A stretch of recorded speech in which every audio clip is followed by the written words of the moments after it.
Tune in and listen. Queens on a mission. Dripping the mic on Sunday nights, presenting you with 2020 visions. So join us this day and every Sunday night with Ameerah the Songstress on Blog Talk Radio. A for sure way to start your week off right.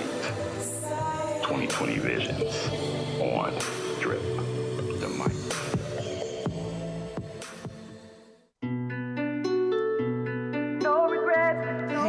It's Ameerah the Songstress.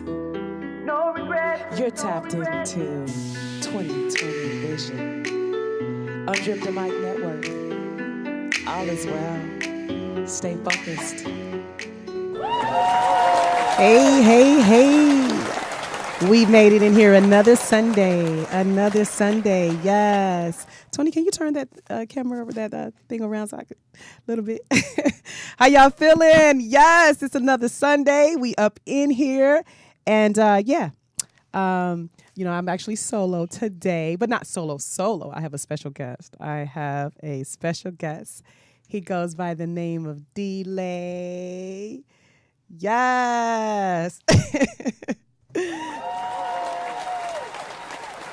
Thank you very much. I'll be here all week. What's up, Ameerah? How you doing? Man, I'm so excited to have you here. It's been, a couple of years? Glad to be here. A couple of years. Okay, I'm going to go ahead and say it. I said it off camera, too. Uh-huh. You know you look like new money, right? You know you in here looking like brand new money. Like, thank you. Like you got an extra stimulus check. Like, your shit is different. Clearly. Thank you so much. You got an overseas check. That is a check that came from international waters. Yes. That's what that is. Yes, A-Rap money. I see the shit. Look, I see it. I know what it looked like. We're going to have fun with him. We have him for at least about maybe 45 minutes to an hour-ish. So we going to have fun with him. But first, I want to give my shout-outs. First and foremost, it's Obama Day, y'all. Hello. Yes, yeah. June the 14th, Obama Day. Give a hand clap for Obama. We love you and we miss you. Also want to give out a shout out to Flirt with Fancy. She's on TikTok and she did a little something so cute with a dog and Whitney Houston. I like dog Whitney Houston. I know I can't explain it, so let's just show it. So I go, but I know it's your song. I know. I'll think of you every step of the way.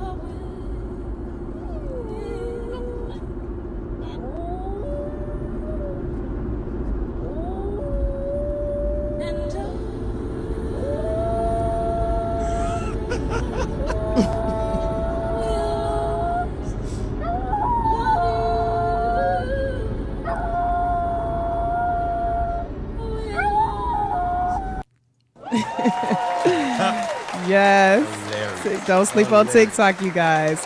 Flirt with Fancy. Thank you for that. Also, I want to, shout out to a lot of the advocates that's out here marching and fighting and protesting for us. And as I said to my white Americans, my white brothers and sisters, again, I want to thank you guys for stepping up and doing it. And the last time we spoke, I said if you see something, say something, better said, do something. And y'all out here doing it. So Ashley Reggs, she actually did this video on TikTok, just a little homage to what's going on in the world. Can you play that for me, Tony? We need more people just like you, fucking redneck Arkansas motherfuckers, to stand in the gap and say, Black Lives Matter! Yes, black people who keep on getting shot and killed for no good fucking reason. And I, as a white fucking female, am fucking pissed about it. Black Lives fucking matter. And if you don't agree, then you are the enemy. And we will fight you with every breath that George Floyd didn't get to breathe. Let me tell you something. If you are a non-person of color and you claim to be a friend of mine and you are not as mad as these motherfucking white people right here, you ain't never loved me and you ain't never loved nobody who look like me, and that's on period. And that's on period. That's on period. And that's on period. Like that. Yes. And then we have one more from Heather on TikTok. I want to shout out Heather. She's radical with hers. I mean, shit. She's a sister from another mister. I swear to God, she out here doing her thing. So let's shout out Heather right quick. Show me that, Tony. This is America. Don't catch you slipping up. Don't catch you slipping up. Look what I'm whipping up. Look how I'm geeking out. I'm so fitted. I'm a Gucci. I'm so pretty. I'm gonna get it. Watch me move. This is Zelly. This is Tool. I'm my Kodak. Ooh, know that. Ooh, get it. Ooh, work it. 100 bands, 100 bands, 100 bands. Contraband, contraband, contraband. I got the plug on Oaxaca. They gonna find you that blacker. America, I just checked my following listing. You motherfuckers owe me. Get your money, get your money, get your money, get your money. What she say? If they start shooting, stand behind me. Yes. That's dope. She went in, didn't she? Yes, she did. Yeah. Yes, she did. Yeah, I want to thank you guys for taking your time to do these things for us. And, you guys are not just on the, TikTok doing videos. You guys are out here in the trenches doing it. And we appreciate it. Don't think that it goes unnoticed until every tongue shall confess. Black Lives Matter. So let me get into this commentary so we can get into this thing. Yeah. Name this one that's hilarious, featuring D-Lay. Innovative, creative, and talented. A voice for the millennial. When you know how to accomplish those things with style and swag, they call you D-Lay. You ran through here like a perfect storm of newness, giving us life, comedy, and creativity. You know you snuck up on us, right? Laughing my ass off, literally. But it's so fun and refreshing. You trailblaze for the Instagram comedians and the young at heart.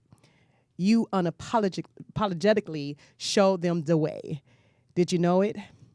Did you know that you gave us another innovative way to look at comedy, literally? Be proud, because we are. We are proud of you. You belong to our generation, and we claim you as our own.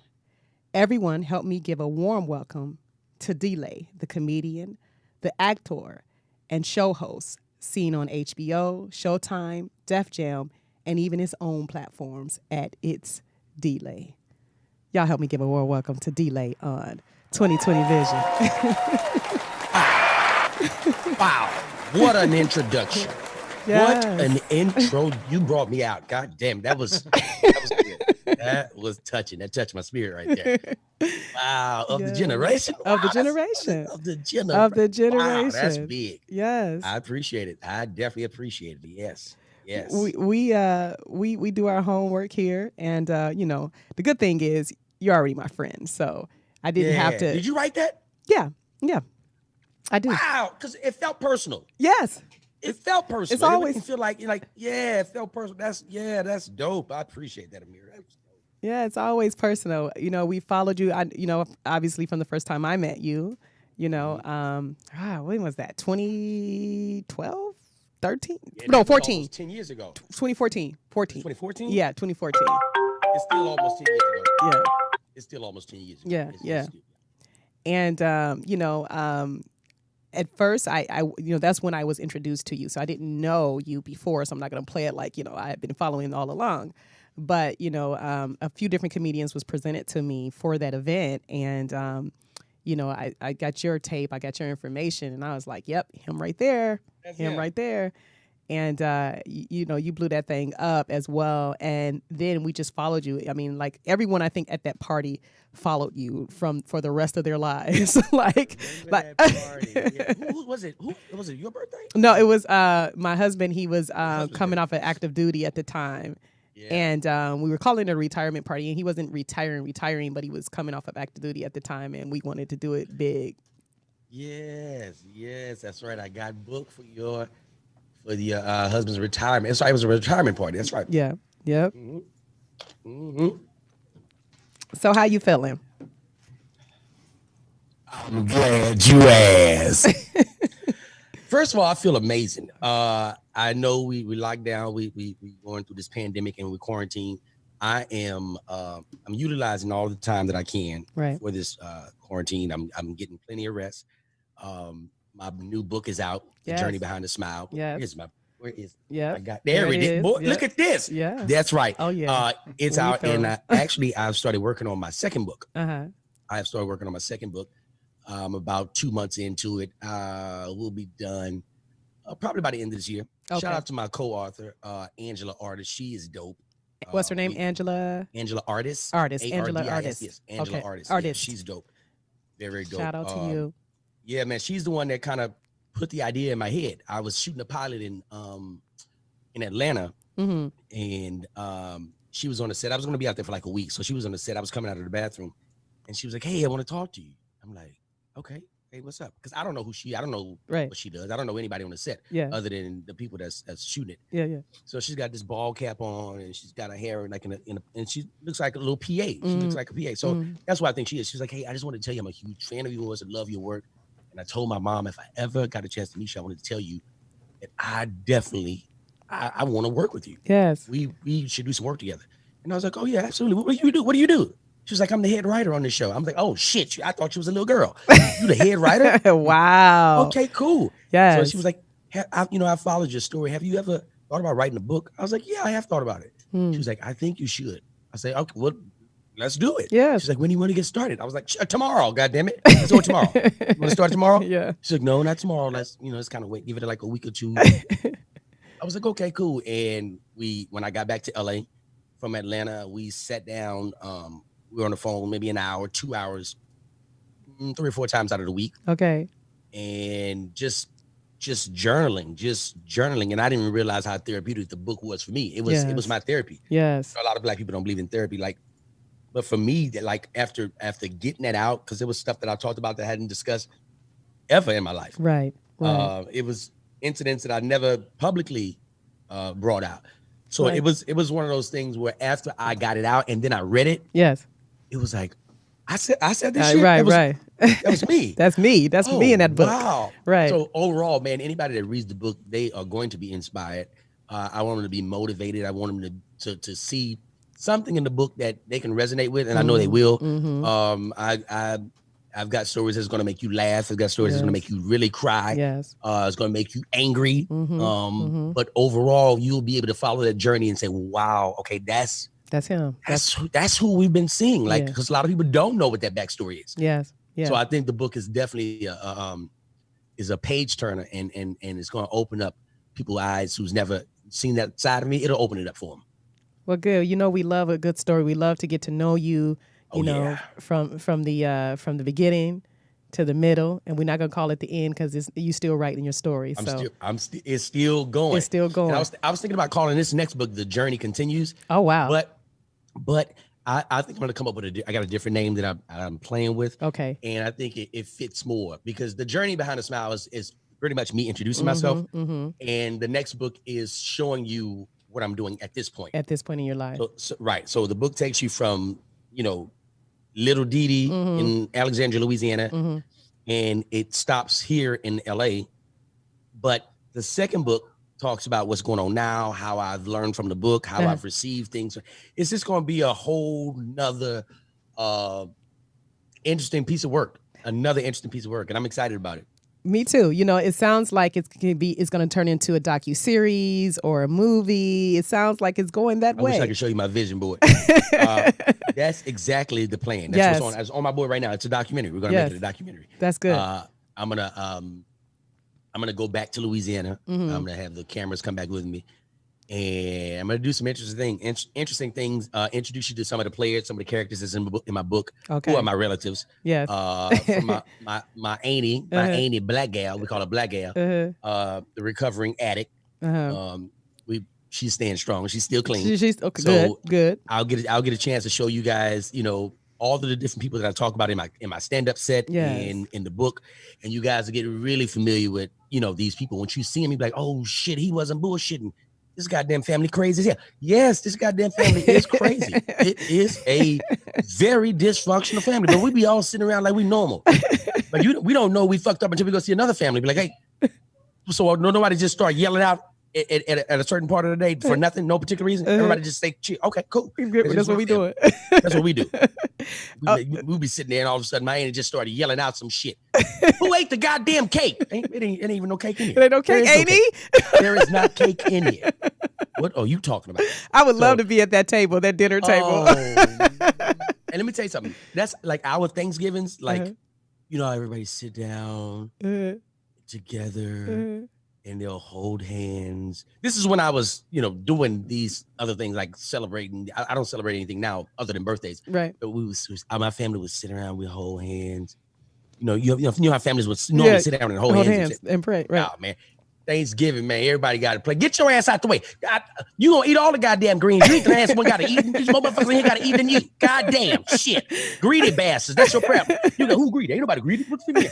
This is what the hell is going on. And like, people supposed to be giving thanks. Like, it's a fucking full-fledged it's a war. Yeah, it's a war up in here. We ain't thanking. We war. Everybody got the same blood in here. Everybody got the same blood. So yeah, it's a little dysfunctional, but it's love. Yeah. Through all the chaos, it is rooted in love. It is rooted in love.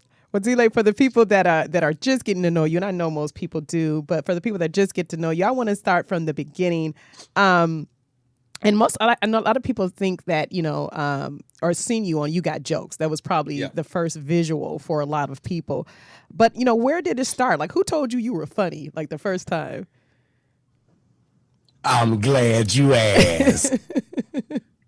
I used to be a blackjack dealer. I was a blackjack dealer in Louisiana. Yep. Oh, okay. On the riverboats. Yeah, but you was making some money. Wasn't you making that money on that? Not really. Not when I went to Vegas. When I took that was a little different. Okay. Let me stop this right here before we started tonight. All right, cool. I was a blackjack dealer. I was a blackjack dealer at the Argosy Casino. Oh, yeah. And then I transferred to the Bell Abandon. Well, I didn't transfer. I got fired. Okay. I got my ass fired. Hey, you know, we can say it real cute though. I decided to take my employment elsewhere. I wanted to take my employment to South Beach. No, they fired me. But here's the deal. Here, they had listen to me carefully. Okay.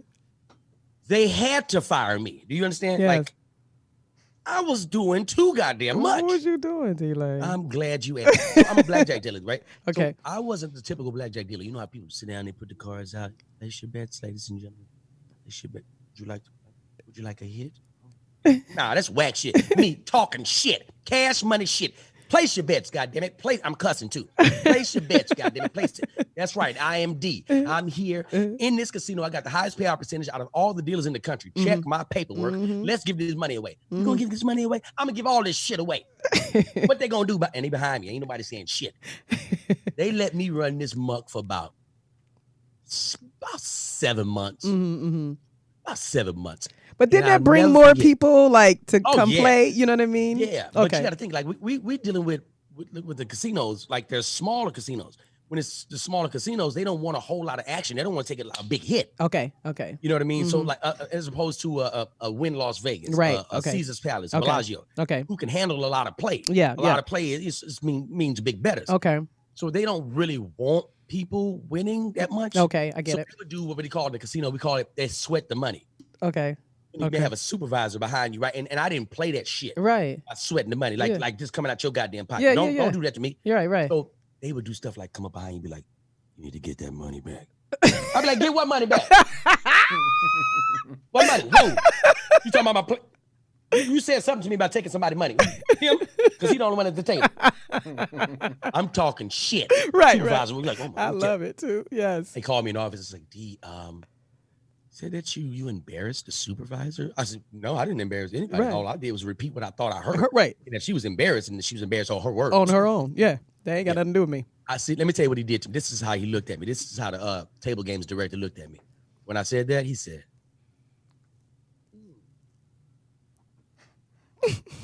anytime your employer leans back, right, and just, Your ass is fired. Yeah. You don't even know it yet. You don't know it. So this is what happened. Another month passed by, right? I'm still doing the same shit on the table, talking shit. At this point, I've self-proclaimed myself the people's dealer. The people's dealer. I'm here for the people. Hey, I'm in just South like Baton Rouge. that I'm comedian. dealing these goddamn cards. People in here broke. I'm Robin Hood. Right. I'm giving all this shit away. Yes. That's what it is. Yes. What y'all gonna do to me? Nothing. Right. I'm for the people. So I remember dealing, because on a dealer, as a dealer, you deal an hour, you break 20. Because you want to keep the dealer fresh. You're dealing with a lot of numbers, so you want to keep them fresh. You're dealing with money, you're dealing with numbers. So you deal an hour and you break 20. Break 20. Okay. Yep. You break. For those who don't hour. gamble, like what? Yes. What? You deal for an hour, or you can deal. Sometimes you may deal for 40 minutes. Okay. And go take a break. It just kind of depends on how many dealers you got. Anyway, Okay. So I deal for an hour and I go on a break. Okay. Right. I know everybody in every department. Because I'm talking to everybody from housekeeping to the floor supervisor to the slot machine to customer service. I'm talking to everybody. Yes. Because what I would do when I would go into a job, I would try to imagine that every car, when I pull up into the casino, I imagine that every car that's in that casino, they all came to see me. Right. For whatever I'm doing, they all came to see me. So that's how I'll be speaking to everybody, right? So I deal an hour and I get off the table. I go into the break room. Break room, you have to go down on the boat to go into the break room. So I'm in the break room, all the dealers down there. People reading the paper, some people eating, I'm down there talking shit. Hey, man, I just gave a dude on table 6 $35,000. Oh, yeah? How much did he tip you? He gave us like $3,500. Oh, wow. That's good. That's right. Yeah. That's right. Yeah. That's what I'm going to do. And then I don't care if nobody get mad about it. I'm talking shit. Right. What they going to do? Fire me? I don't give a shit about getting fired. I'm going to tell you one thing. If they fire me, it's going to be a goddamn problem. I promise you that. Yeah. Be careful what you speak. Where's the problem, After I baby? made that statement, and I'm not making this up. This is not a joke. After I made that statement, approximately 7 seconds later, they come down to the break room. They just dip their head downstairs. It's like, hey, is D downstairs? Anybody seen D? Damn. And I was like, yeah. And I heard somebody say, yeah, he's down here. And I was like, oh, who looking for me? Hey, D, table games director needs to see you. He needs to talk to you in the office. I was like, by myself? He wants somebody else to come with me. Like, you want me to bring one of the other dealers, or you want me to just me? Just okay, you. cool. Just you. 7 seconds later, I walk into the table games director. He was the shift manager. He was a shift manager. I go into his office, and he's sitting there, and around the side of his wall, he's got like 7 or 8 security. I said, that's a lot of security. That's a lot of security. For just to be talking. He said, they just want to talk to me. Right. That's a lot of goddamn security for conversation. A lot. Okay, cool. He didn't play no games. He said, D, have a seat. I'm not going to pussyfoot around with you. I'm gonna just get straight. I'm gonna cut straight to the chase. Right. You're terminated. Whoa. Now, here's the deal. Okay. If anybody that's listening to this, have you ever been fired before? Okay. It's unbelievable. Like you can't believe that they're doing this to you. Right. You're like, no, I've seen motherfuckers get fired. You're not fire me to my face. Right. You know what I mean? I've been fired over the phone and shit like that, but you're not gonna fire me to my. You don't mean that. To do that. Right. So when he looked me in my soul and told me, "You're terminated," it was in your soul though. Like he looked you in your soul. Right, because he wanted me to feel it. He said, "You're terminated." I blanked. I really blanked out. Yeah. I said, "I love that movie. What else? What else you got? What you want to talk?" Because I don't know. Because that's not. We ain't talking about. That's not what I thought. I heard. You talking about the movie? Clearly. Right. Yeah. Which one you about? 1 or 2? Terminated 1 or 2. He said, "I don't want you to make this difficult. D, you're fired for failure to protect assets."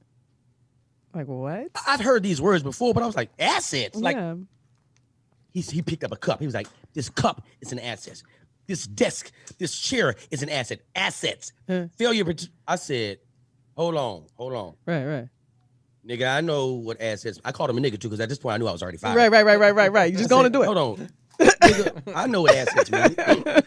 I'm talking about what the fuck you talking about. Right. You don't have to use that kind of language. Nah, bro. You already told me. What the fuck you? Now security starts to close. Right, in. yeah. I'm like, hey, what you niggas doing? No. What are y'all doing? They're going to escort you off the property. I said, no, you want to talk. Right. Let's talk. Let's talk talk. about the shit. Right. Well, I've said what I had to say, and there's no more to say about it. And this is what he did to security. Motherfucker looked at security and said, nah. Get the nigger. Look, did you know the security had seen them around as long as you had been there? These niggas. Yeah, right. And I'm looking like, hey, they're not listening to the motherfucker. Right, Nod you like right, this. You know what I mean? You gonna let him nod you like this? Motherfucker said, hey, D, we gotta do it. Right. Man, don't fucking touch me. You ain't gotta do shit. Now, when they fire you, they on the job. The whole point is to embarrass you. Right. That's right. Now, but they weren't going to embarrass me. You know what I mean? They weren't going to embarrass me. What they want to do is they want to parade you in front of all your coworkers, and and I got like 7 or 8 motherfuckers behind me, and they all walking. I'm walking slow. Everybody looking like, T, what's going on? And you got to act like you're not fired. Right. You got to act like you're not fired because you don't want to. You don't want to be. And I'm smiling. They were behind me. They was like, T, what's going on? I was like, oh, is everything cool? I call you. No I'm worries. security behind you. They tripped. I have to go home for the day. I'm gonna call y'all. I'm gonna let y'all know what's up. You sure everything okay? Oh, I'm good.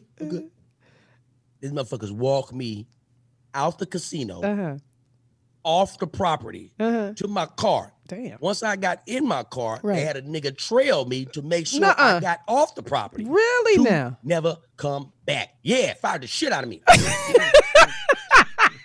They fired the shit out of me. That's a super fire. And they motherfuckers said, and now you're 86. 86 means you can't even come back on the property. Yeah. So while I'm walking, they have to read this thing to this little letter. This is 86 letter. This isn't official. official. It's official. Yeah. So while they walking behind me, right in the casino, one of the niggas is reading out. According to XR 915, you are no longer permitted on the property. I'm like, hey man, I hear all that shit. I know what 86 mean. I know what that shit mean. Don't be trying to embarrass me around these motherfuckers. You see all y'all niggas behind me. Now you gonna read the shit. Right, you gonna read it. Let them know. I just told them I was gonna call them when I get home and let them know what's going on. Here you go running your goddamn mouth, snitching and shit. Right. And he reading it loud too. According to XR 593, you are now banned from the property known as 86. Property of Argosy Casino will no longer tolerate your presence on the property. If you come onto the property, you will face jail or jail time. He's saying it loud too. Yeah. The whole time he doing it, I'm acting like he ain't even back there. I'm calling people out. Hey, listen, you're good. I'm good. Don't worry about that. You're good. Yeah, you're good. Listen. Hey, man. I'm betting on the Saints too. Damn right. Hey, why are they reading the Bible? Don't worry about him. No. Listen, everybody, don't worry about them. I'm gonna call everybody. I'm gonna call all y'all. Yeah, it's just a minor setback for a major comeback. Really, I'm coming back. You know I'm coming back. Man, they fired the shit out of me. Oh my God. I was so sick with it. Let me tell you how good God is. God is so good. Go ahead, I'm listening. The next day, after, because I don't know. See, here's the thing. Anybody that's been fired know that next day when you wake up, when you first wake up, you think you still got a job. It hadn't hit you yet. Okay. Because firing don't sit, it don't sit fired, in. Yeah. It don't hit you right then. Right. You know what I mean? That motherfucker got to take time. You got to sit in. It's like sea moss. You can take it today, but that don't mean you're going to be all in the jet. Right. You got to let that shit get in your blood. Yes. And the firing hadn't gotten in my blood yet.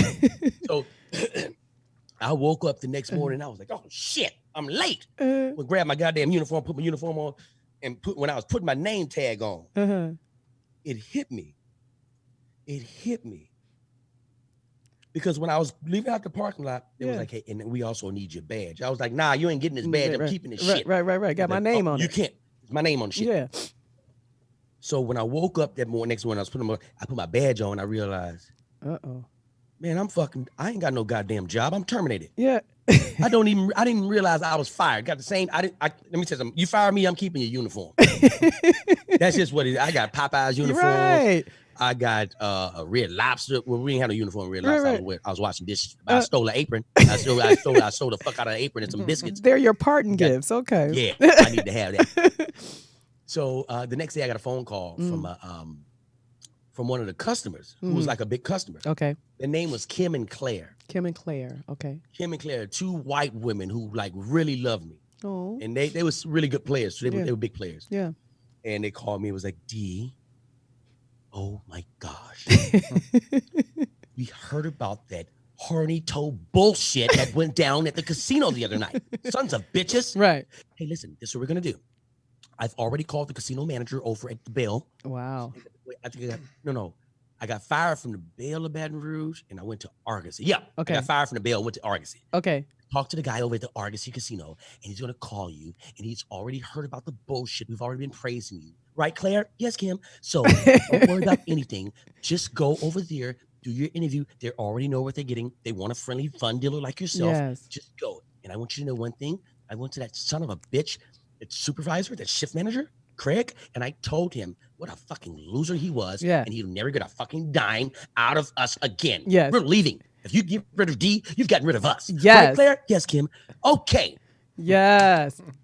I went down there and they hired me on the goddamn That's spot. all right. Let me deal how I want to deal, talk shit. They Yes. didn't give a damn. I love it. So that was the beginning of my comedy career. Excuse me, my casino career. But that's to get back to the, I just took you around the world. No, I love it. We want to know it. We want to hear it. Okay. So I'm at the Argosy casino dealing. Uh-huh. And this guy comes up to me. Name is Jack. Mm-hmm. And Jack is just watching me deal cards and talk shit. Because my table is always packed. Yeah, yeah. How long had you been there Argosy, at this point in time? I'm there about a year now. Okay. So you dealing? I'm in there. You doing your thing? I'm in there. Okay. And they give me a corner table. Mm-hmm. The corner table is right on the corner. Everybody that's coming and leaving, you got to see me. And they gave me a box to stand on, so I'm standing on the box. I'm in this thing. Why you got a box delay? Why they? Because it's my platform. It's your platform. They wanted. That was my Instagram. That was your first stage. That's right. Right. My first stage. Okay. And it'd be packed tables, and I would be like, I would do shit like this. Like, let me tell you what I would do as a dealer, right? I don't know how familiar you are with blackjack, but let me just say this. Let's say you have an 11, okay, right? Mm-hmm. And the dealer has showing a 6. Okay. 11 is a double down hand, especially against a bus card, which is a 6. Okay. What you would do is you would double down. Let's say you're betting $50 a hand. Okay. You get an 11, you're like, you know what? I want to double this. Double down means you're going to put up another $50. And you're going to only receive one card. Okay. Most players are superstitious. I want my card face down. I don't want to see it. All right, cool. So what I would do is I would peek at it, right? Peek at it first and then put it down. Because you can do that. I can peek at it and put it down. Okay. And right when, like, I may turn over, dealer has 18, right? Mm-hmm. Now, I know that person has a blackjack, but they don't know that I know. Right. This is what I would do. You know, oh, damn. Wait a minute. Let me make sure I'm right. Hold the hell up. Okay. Hold up. Make sure I didn't get too far off. Okay. Oh, yeah, got you. Okay. All right, perfect. So this is what I would do. I've already seen the card as a 10. Okay. I already know that they're 1. Okay. So I would look at the card. I'm like, you know what?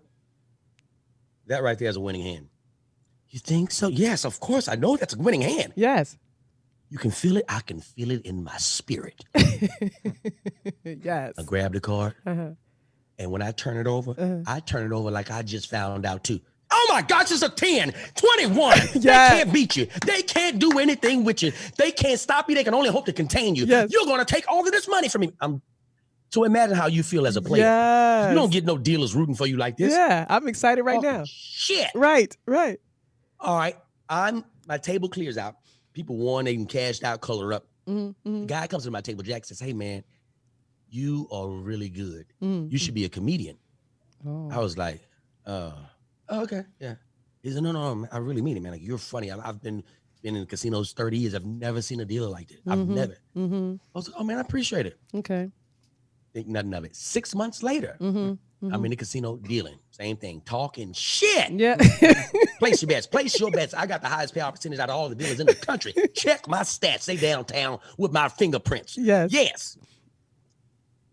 Table clears out again. He walks up to the table again. I don't even remember. He was like, hey, man,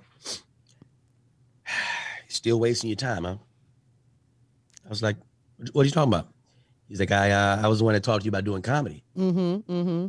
You're really wasting your time here, man. You could be rich and famous out of here doing comedy. Yeah. I'm like, nigga, I got to go to work tomorrow. Right. What is this rich and famous shit? I don't even know you can make money off comedy. I don't know nothing about this. Right. He says, no, man, I'm really serious. I've seen a lot of people, man. You have it. I Wow. was like, oh, you think so? He's like, yeah, man. All right, cool. So I go on break. When I go on break, another dealer that was on the game next to me overheard the conversation. And he was like, hey, man, I think you should actually try comedy. it. I think you'd be good at it. Yeah. I was like, a white guy. I never forgot. I was like, you think so? He's like, yeah, man. I said, okay. Went back upstairs. My man was like, you really need to think about this because I've got the hookup over at the what's the name of this? It was AAA Funny Bone. Oh, Funny Funny Bone. Bone. Okay. Yep. And the owner's my friend, man. I can get you over there. I was like, okay, I'm down. Yeah. So he called the guy right there in front of me. He was like, yeah, he's a funny guy. He's a new comedian. He'll be great. Yeah, I think you should let him in. Okay, cool. Gotcha. All right. Talk to you later, buddy. Okay. He gets off the phone. He was like, there it is. You're on Monday. You're on for Friday. What? Friday, nigga, it's Monday. Right. I'm not ready for this. What do you mean? Yeah. I'm not ready. What is this? Like, you gotta give me time. I ain't got nothing real. Right. No, you'll be fine. It's Friday. So I start telling everybody on the boat. Everybody. All departments. Right. I'm about to do this comedy thing. Y'all been seeing me talk my shit. God damn it. Now it's time for me to transform this thing into something professional. Yes. Yeah. All right, let's get it. Yeah.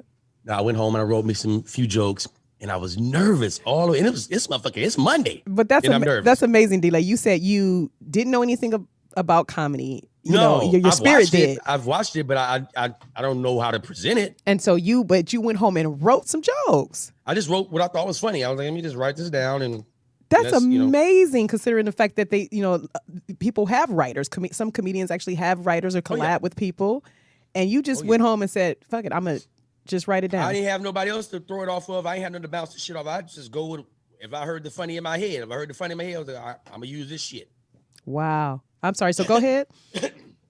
So I went home, and I had a roommate at the time. I told my roommate about it. He was like, "Man, you gonna do it?" I was like, "Yeah." I've been telling you should try that stuff. I was like, yeah, but I didn't think nothing of it. Like, right. Friday comes. I got a girlfriend at the time, Felicia. Felicia, I tell her, hey, look, maybe you shouldn't come to this show. Because I don't know how the fuck I'm going to do. I really don't know. Right. So, but I don't want her to see me fucking bomb. Yeah. So I'm like, stay your ass away. So I was like, hey, listen. Let's just kind of wait until I, you know what I mean? The groove of it. And then you come up, you show up. Yeah. All right, cool. I get to the club. I tell the people who I am. They were like, oh, so I was going by D-Layered. Oh, you're D-Layered. Okay. Wow, this show sold out, right? You know that. Wow. It's sold out. Oh, I don't know why you told me that. I'm so fucking nervous now. Right. Oh my gosh. Now, on the show, is a Mexican guy who's headlining, a fat white woman who's fucking hilarious. Okay. An older white guy who's a house MC. His name is Tom. Tom is the house MC. I'm in the green room waiting to go up. I know I'm going up first. Tom is doing like maybe 7 to 10 minutes up top, and he's going to bring me up. I'm only doing 3 minutes. I'm in the green room with everybody, and they were like, man, so how long you been doing it? I was like, oh, this is my first show. First show. Oh my God. I remember my first show. I was fucking throwing up everywhere. I was fucking nervous. It was crazy. I'm like, nigga, this is not what I want to hear right now. I need some encouragement. I'm about to go in front of this goddamn lion's den. Yes. I need more than that. So I'm like, let me block this shit out. Right. The host says, all right, ladies and gentlemen, I think most of you guys came to see this young man. This young man has a bright future, very funny guy. You're going to see him in movies and TV shows. Wow. He's a real star. You've probably seen this guy on his recent appearance on BET's Comic View. Ladies and gentlemen, I'm like, who the fuck is this nigga? Right. You talking about me? Yeah. Oh, let me give, because I thought it was another nigga going Right. Okay, fuck it. Ladies and gentlemen, give it up for D-Layered. I go out there, and they are going nuts. This crowd is going nuts. I never forget what I was wearing. I had a black turtleneck on. I borrowed my roommate's chain. He had a silver long chain. I had some black slacks on, some wide leg slacks on, and some square toe shoes. I had some square toe Gucci shoes with a nice little Gucci belt, my little turtleneck tucked the fuck in. Yeah. All tucked in, neat and shit all the way around. Belt on, waist neat, motherfucking pants, wide legs, just motherfucking swing. I got a fit on. Right. I'm feeling good. I know I look good. You look good. You look good. I walked out there and they were just like showing me so much love. Yes. I'm like, oh my gosh, all this is for me. And soon as they stopped clapping, I forgot everything. I forgot what the fuck I was doing in this building. Right. With this microphone on this stage in front of this sold out crowd. I'm like, what the 15 seconds with no talking on stage is uncomfortable. I know it is. 15 seconds. I'm just in there.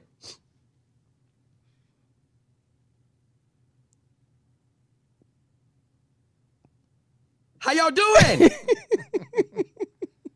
I'm like, come on, motherfucker, give me that joke. What? Hey! I said, how y'all doing? God damn it, please come to me.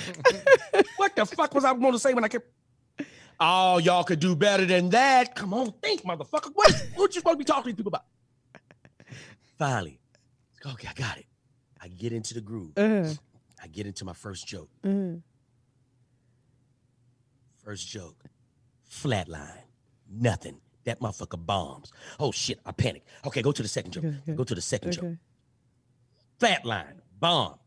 I look up, they give me the light. I'm like, that's 3 minutes already? Like, wow. Wait a minute, I can't get off right now. Ain't nobody laugh. Right. Nobody's laugh. In a sold out crowd, nobody's laugh. And these people ain't there for me.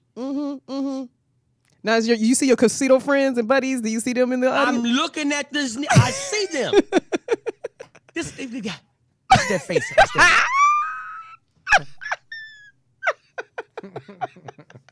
It went from that to. What the fuck is he doing? No, so like, no. What's going on? I'm 5 minutes in. These motherfuckers still have not laughed yet. That's a long time on stage with no laughter. Long time. About at the 7th minute of the set, I thought I heard somebody chuckle. That's my time, everybody. There we go. Close that thing out on a bang. I'm D-Layer. I'm out of here. I walked through the green room, didn't say shit to nobody, walked straight past all the comedians in the green room and make a beeline through the showroom, cut through the showroom, go straight to the bar, mad as shit. I throw down my credit card. Bow! I want Hennessy's until these motherfuckers decline. I want Hennessy's until this little motherfucker decline. Do you hear me? You keep bringing them. Don't you stop. Lady was like, what's wrong? I was like, I had a rough night. Was that you on stage? I was like, yeah, don't worry about it. How long you been doing it? I was like, only a first time. Yeah. Oh, you got plenty of things you could do. You can fucking read books. You can go to fucking classes. You can do all these. Man, shut your ass up and pull this goddamn Hennessy while you try to be the goddamn advisor. Pull that goddamn Hennessy so this bitch decline. So I'm like 3 Hennessy shots in. Yaka! I gotta drink this goddamn night away. Yaka! I look up. I see my girlfriend, Felicia. Oh. What the fuck are you? What are you doing here? What you doing here? I told your ass. I started to go tell on her because she wasn't even 21 at the point. I was like, hey, I'm about to snitch on you, and we're gonna go home together. You can get your ass out of here. Oh, you didn't do bad. Oh, that's what you say. I didn't do bad, but I ain't do good either. That's what you start with. So I damn sure didn't do good. You start with I didn't do bad. I'm mad. I was like, you know what? I'm gonna get drunk. I think you should go home. Are you gonna be okay? Yeah, I'm gonna be okay. Okay. Good job tonight. Don't tell me that. Don't tell me I did a good job. Don't you tell me that. Don't you hate when you know you fucked up and somebody tell you did a good job? Don't do that. Don't do that. Yes. Don't do that. That's like you having a fucked up haircut. And you walk out amongst your boys and be like, nigga, who cut your shit? I'm like, oh man, this new cat. Hey, don't ever let that motherfucker in your head again. That motherfucker chopped your goddamn scalp up. One nigga gonna be like, it ain't bad. It ain't bad. It really ain't that bad. So it ain't good. It ain't good though. It ain't good. Look, Delay, you know, on 2020 Vision, we like to celebrate you, and you know, you fit right into our segment called That's Hilarious. So we put a little homage together of comedians that we love, and we just want to share this with you. Okay, let's all right. Kick it! I ain't scared. motherfuckers. Where my bitch? Can't we just say employee? Oh, girl, I'll be in trouble if I left you now. I was getting some head. Cut it off right now before I come in there and get some head out of all of you. This shit here, niggas, this shit's called death. People, follow me on this. As Mexicans have been a part of slavery, that shit wouldn't have lasted no 400 years. They'd have knocked it out in like 3 summers.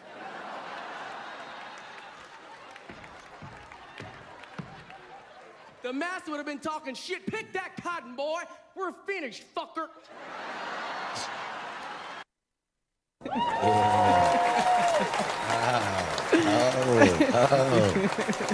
Dopeness. You have now been inducted into That's Hilarious on 2020 Vision. Yes. Yeah. Delay, let's have a drink. What you drinking over there?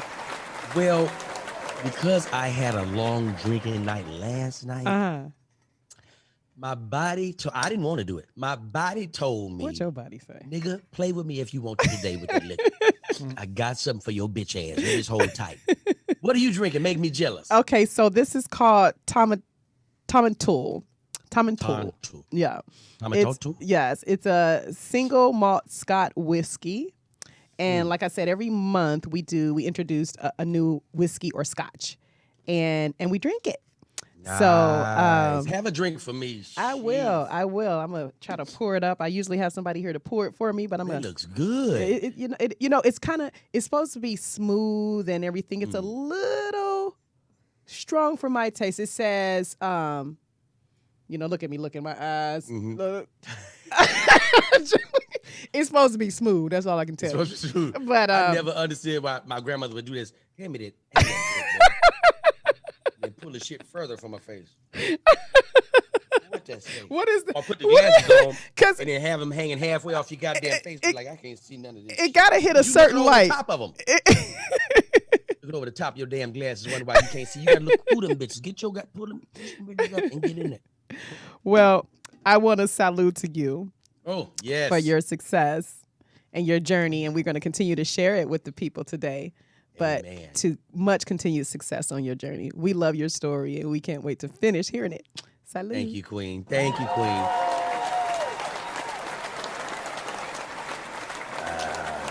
Okay.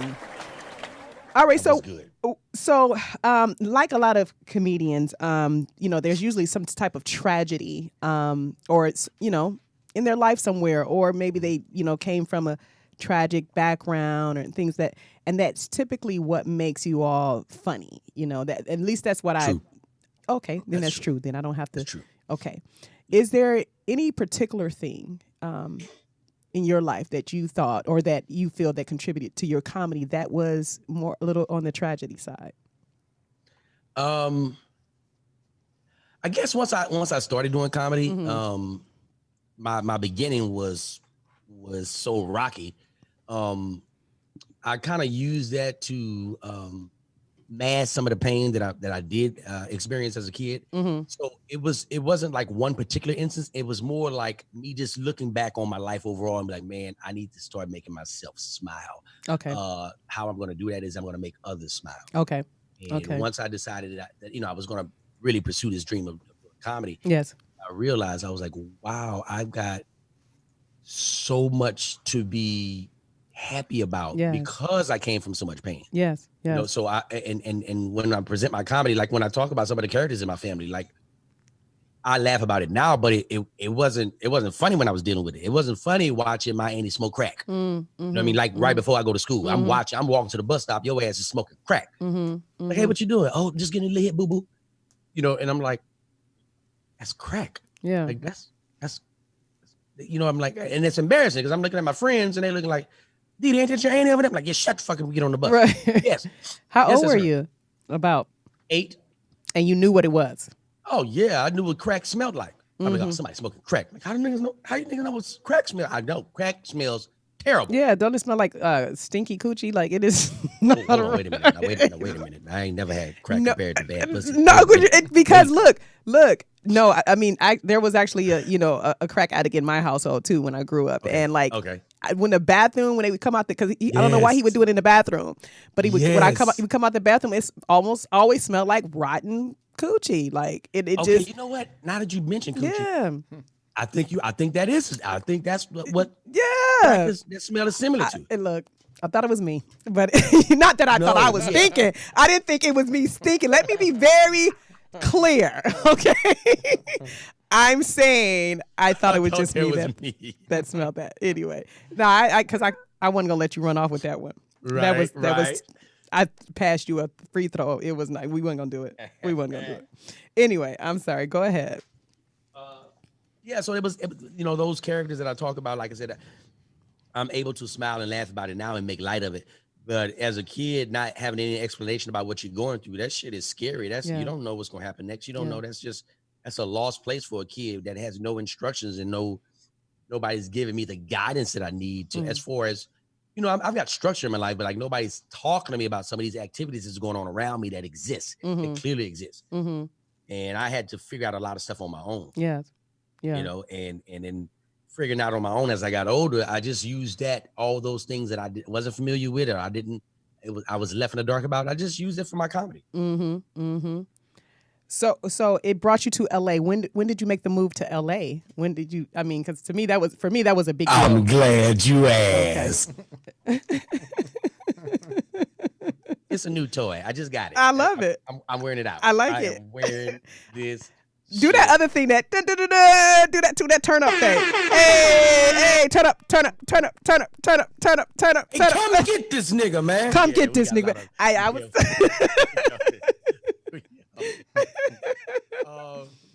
Yeah, man. So I just decided to just change everything around and just my whole frame of thought and my mindset. I just renewed my mind. I just renewed my mind and just went about things differently. Okay. I didn't want to have an upbringing for my sons the way I came up. For my sons, I didn't want that for them. And I just wanted to do things different. I wanted to be in a household where I heard I love you. I was telling people I love you. Just wanted things different. So as I got older and I started maturing, I started flipping my mind around and stopped feeling sorry about what my past was. Okay. Let me be this new person that I want to create for the future. Yes. And do these things for my kids that I didn't have. Yes. So, and then again, like I said, my comedy, taking on my comedy and talking about having a uncle who I'm roommates with. I'm fucking 8, he's 40, and we roommates. Oh my God. Call that nigga Uncle Roommate. That is his name. So like all those are real, those are real stories that I dealt with. And it's just made me, it truly has made me who I am. Yes. And it's strength. Yes. I can imagine. So, you knew this question was coming. How did you meet Bill Bellamy?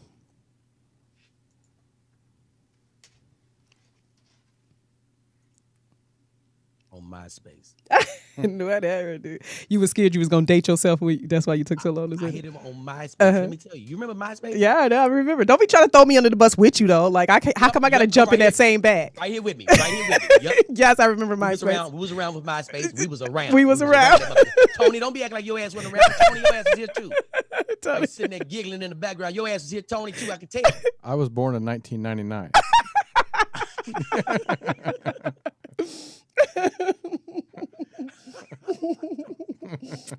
I was born in 1999. Right. But look, he done owned this station for 12 years. Right. He been in radio for 12 years. That's right. Exactly. Anyway, go ahead. So you met him on MySpace. I met him on MySpace. What happened was there was a Who's Got Jokes. Okay. Yeah. This lady by the name of Tina Graham. They call her the mother of black comedy. Okay. The godmother of black comedy. And she knew me. She was like, "You got to get on TV. This shit got to be on TV." Yeah. So she said, "You need to come down and audition for the show called Who's Got Jokes." I was like, "Oh, I've heard of that show. I think they're like in that season. They're like in that 3rd season at this point." I was like, "Oh yeah, I'll do it." So I went to an audition. It was at the J Spot. Shout out to J. Anthony Brown. Yes. Shout out to the J Spot. Yes. Went to the J Spot, did an audition and killed. And I got a call back like the next day. They were like, hey, listen, we want you to be on the next season of Who's Got Jokes, and you're going to be taping in DC. Okay. So I was like, oh, okay, that's what's up. Yeah. I go on MySpace that day, and I remember reaching out to Bill. I was like, hey, man, if this is the real Bill Bellamy. Right. I just got a notice that I'll be, performing in DC, and man, I'm looking forward to meeting you. He wrote back, yes, this is the real Bill Bellamy. Heard about you already, a young brother. Looking forward to working with you. What? Heard about me already? You just never know. Oh, shit. Okay, that's how we're going to do that? All right, cool. I get to DC, just to speed the story up, I get to DC, and, Who's Got Jokes is a talent competition. It's a competition. So when I get there and I look at the lineup, I see all these goddamn old heads, these vets. Oh, wow. I was like, what are these niggas doing here? Yeah. This motherfucker, this supposed to be Yeah. for youngsters. What is I'm looking at Pierre from How to Be a Player. Oh, wow. With Bill. He's on the show with me. Wow. Okay. And he's from DC. Okay. That's good. And the crowd, it goes on crowd participation. So I don't want to go too long into it, but that's okay. I had a trial trying to get to DC. Okay. Like I missed a couple of flights, not on my fault, but the train it was a lot of shit going on. So I was frustrated by the time I got there. When I got there, everybody had a day like to kind of rest. I get there, I'm performing in like 3 hours. I was like, oh shit. As soon as you get there, you're performing in 3 hours. 3 hours. And I look at the lineup, I see all these old, I was like, what is these TP Hearns? These are older comedians that I used to watch. Hey, bro, I'm on the phone. Come get this nigga, man. Hey, come get this nigga, man. I'm at work. They do the same thing to me. That's all I can tell you. People don't care. Okay. Where was I? So you, God, he threw me off too. Pierre was there. You had so 3 hours. Okay. I'm on the show with all these vets. Yeah, the vets. And Yeah. I remember saying to myself, man, I did a lot to get here. I don't give a shit who's on this show. Right. I remember saying this. I'm whooping everybody's ass. That's right. I'm like, I don't give a shit who's on. I'm whooping everybody's ass. That's right. Period. Point blank. Period. Yep. Point. Yep. So I go on, and you have 2 rounds on Who's Got Jokes. You do your regular set, and they have like a challenge round. You don't know what's gonna happen. So my first set, I went out, blazed that bitch. I mean, let it all out. I let that goddamn chopper ring. That goddamn. We were in Constitution Hall. Okay. I'm in there letting that bitch ring. Yes. 'Cause I got a point to prove. Right. It's a new motherfucker in here. Yes. And I ain't trying to shit on nobody. I'm trying to show y'all what's new and hot. Yeah, what you can do. Innovative. And out there and blaze that bitch. Now, you can listen to everybody. You can't hear their set, but you can hear with the roars, right? So I'm going up second. No, I'm going up third. There's 4 people on the show, I think 4 on the show.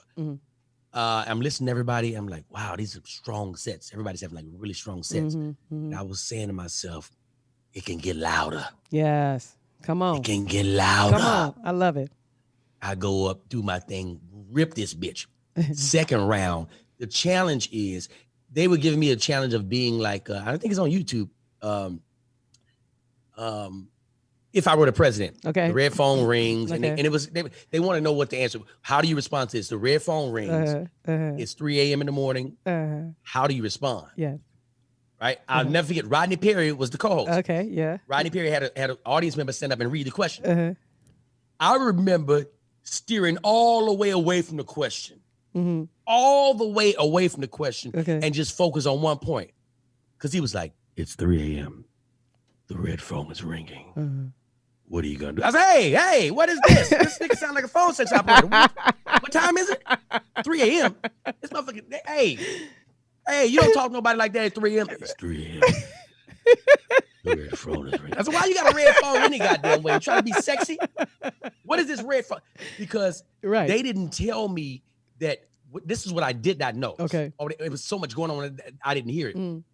You're going out as a candidate running for office at a town hall meeting. And the audience is the town hall. Okay. And they're asking me questions. Right. But I didn't even let him get through the shit. I cut him right off at, it's 3 a.m.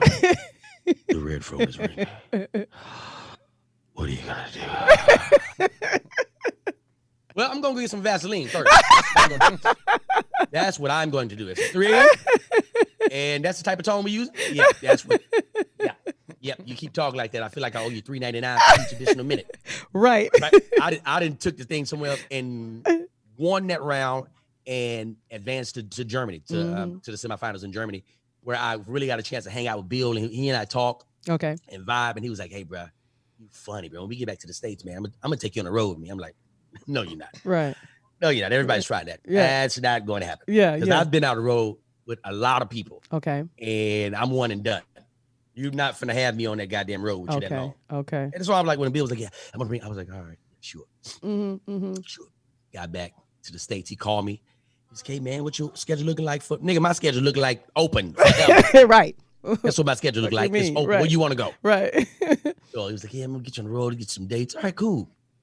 And the first show, I went out there and let that goddamn chopper ring again. Boom, bah, zip, zoom, bam, wow, ouch. Came off stage, he was like, that's what I'm talking about. And it wasn't one of no fake ones. Yeah. Because I've come off stage before, people like, hey, boy, and then you get your thing, man. Right. You know what I mean? They ain't that happy for you. Not at all.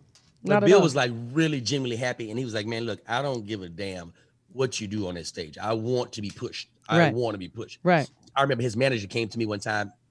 I don't know if it's Barry Katz. And he was like, I've heard a lot about you. And you're really good.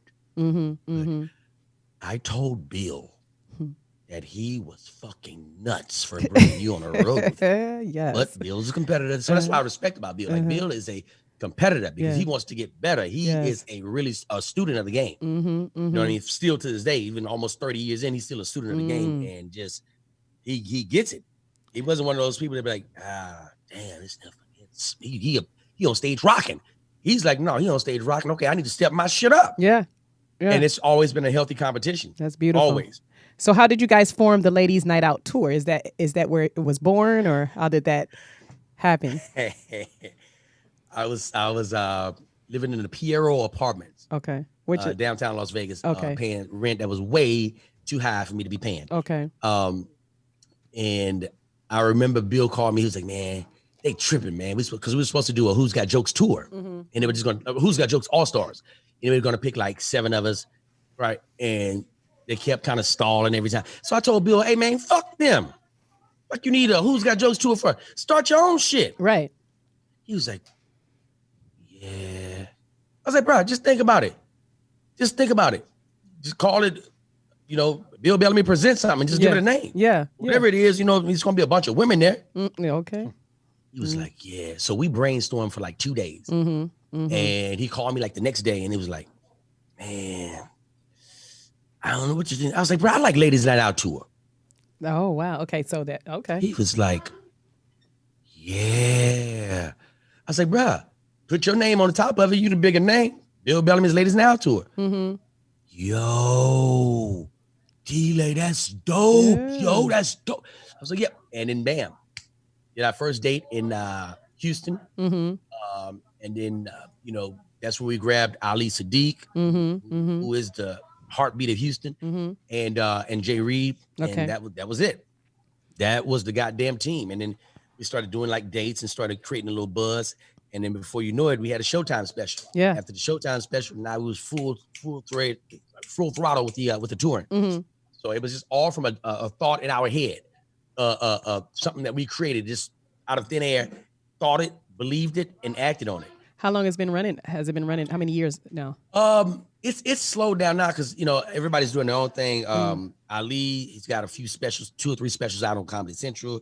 I've got a comedy special. I've got a comedy album. I got a book. I got, you know what I mean? It's more time for me to start establishing myself as a headliner for for those people that are not aware that I can headline, that I am a headliner. It was just, because a lot of times if you just stay with the headliner featuring, that's how people treat you. Right. And even though I'm a headliner in a feature spot, I have to make the decision. You know what? I need to be more aware of my brand and what I want to present. And what I want to present is for people to see that I am a headliner. Yeah. I don't want people to see me as a feature. I am not a feature. I can feature. Y'all probably wouldn't want me to feature. Like that when I get on these shows with, a lot of the big dogs, they're going to put me early. Yeah, of course. You're going to put me, and I get it. Yeah. I get it. For some of those guys, like, maybe my popularity isn't there yet, but the act is what it is. Yeah, it is what it is. You get that work. I definitely think it's there. And speaking of, you gonna get that work. Yeah. Speaking of that, what you got? You got an HBO special. I wanna show the people. Oh shit! Yeah. You really do your homework. I'm thorough. We thorough over here in 2020 Vision, baby. I love it. Show that for us, Tony. I go to the party, people, it's packed. Waitress come over, hand me my shot, I take my shot like a champ. Yeah. You know that first shot of liquor get in your system, you like, this motherfucker, I gotta stump this bitch out. This motherfucker hot. It's in the chest. I must confess. Yeah. Yes, y'all give it up. I remember that set. I was angry. Yeah. I did that set. You was angry? Yeah. Why? I wasn't even picked to do Def Jam. I wasn't picked to do Def Jam. They added me late. I was out doing a college somewhere. Okay. On a Sunday. Okay. And I got a call from who's my manager now, Jeru. Okay. He was one of the producers for the show. And he was like, "Hey man, are you good? Are you in town?" I was like, "No, I'm not in town." When you gonna be back in town? I was like, "Tomorrow." Hey, you wanna tape Def Jam? I was like, "I thought you already had." You know what I mean? Y'all line up. Okay. Okay, cool. So y'all already had your lineup. Right. And maybe somebody fell out and now y'all need a replacement. You know what? Humble myself. I was like, you know what? Yeah. I mean, I'm gonna do it. Yeah. I humbled myself. I said, I'm gonna do it. I walked in there. This is when I landed in LA, I had my stylist, shout out to my stylist, Okira Banks. Okira Banks. Hey, I need you to give me some fly shit to wear. Yeah. What you just said. And I need you to meet me at my place. And from my place, the car gonna pick me up and take me to the Orpheum, wherever we're performing at. I'm still kind of in my feelings. Right. Y'all didn't pick me first? Yeah. I was like, when I walked in the building, I was on one. Yeah. I was on one. It was like, hey, you need your credentials. I was like, all right. It's the last time I'm gonna have to show a credential. I promise you that. I promise you that much. When I finish this shit, I promise you. I won't have to Okay. show. Got the credentials. I went in the green room with all the comedians that get ready to tape. It was like, oh shit, D, like, man, we didn't even know you. Said, yeah, this is my face. Yeah, I'm here. What's happening, everybody? Where's the lineup? You over there on the wall? I went over there. I was like, what show I'm on? Oh, you on show number 4? No, you on show number 3. I was like, all right, cool. I looked at the lineup. I was like, hey, who's going last on my show? And my face is just like this. I'm on one. Hey, who's going last on my show? Oh, they haven't given out the lineup yet. I said, oh, okay. All right. I hope everybody's prepared. I really hope everybody's prepared. It was like, oh, yeah. I'm hot. Yeah, you own it. You own one. These the motherfuckers you picked over me? I got something for you. And ain't no disrespect to them. Right. Because they know too. Right. Y'all know too. Right. I'm sitting up and I'm listening to the host. To hear more is doing the warm-ups. And he killing. I'm saying to myself, all right, that's what I'm talking about. Get these motherfuckers right. Get them right. I watch them go up. First guy go up. Second guy, Daphne Springs go up. Then Nate Jackson go up. And I'm on deck. And I'm back that motherfucker bouncing. Waiting. Backstage bouncing. Adrenaline building up. All right, D, we need you to stand right here. I'm standing right there. So this is what happened. Oh, shit. I've left out something. Okay. Now, you have to do a walkthrough. Okay. You gotta go in and you're gonna tell them your first, your middle, and your last joke. Right? So wait, what? Who are you telling this? You before the show starts, they want to do a run through of the show. Okay. John Doe, go up. You're gonna do. What's your Okay. first joke? Okay. Okay. I'm gonna talk about blah blah blah blah blah. Right. Everybody's going out there. I don't want to do this shit. Right. Because it's I'm like, I know what the fuck I'm. All right, cool. You know what? Be humble. I went out. There's an ID. I said, Mexican friend at a party. What? Yeah, but what's your? I said, I'm just telling one joke. What? I said, hey man, y'all booked me, bruh. Right. Trust me. Right. Let me. Now I'm mad again. Right. And I got something for your ass. I go backstage. I'm about to go up next. Okay. I walked out. I've already envisioned this set in my head. I've already seen how it's going to play out. I've done this on all my TV shows. I know what's going to happen. Went out there and started going in their mouth. Yeah. In their mouth. In their mouth, D-Lane. In their mouth. I remember being on that stage. You can't hear it unless you live. I remember it being so loud in there. Yes. So loud. And I always try to do my sets like this. I try to keep my set so polished. You can't fuck it up in the editing. Because a lot of shows, you edit some shit and took some shit out and shit didn't transit. You can't edit this. It's one story. Yeah. I ain't jumping all the way. One goddamn story. I'm partying with a Mexican. Right. Period. I go in that thing. I finish. I remember when I finished, I just looked at the audience.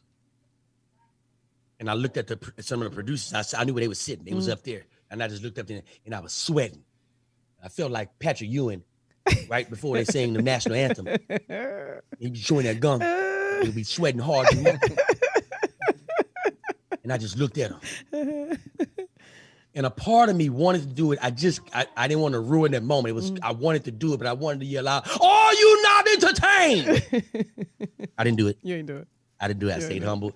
And I was like, but I got so much buzz after that. Yes. And Cass was like, "Oh shit, man, we ain't. Man, how the fuck you don't know? I've been beating LA up for years." Right.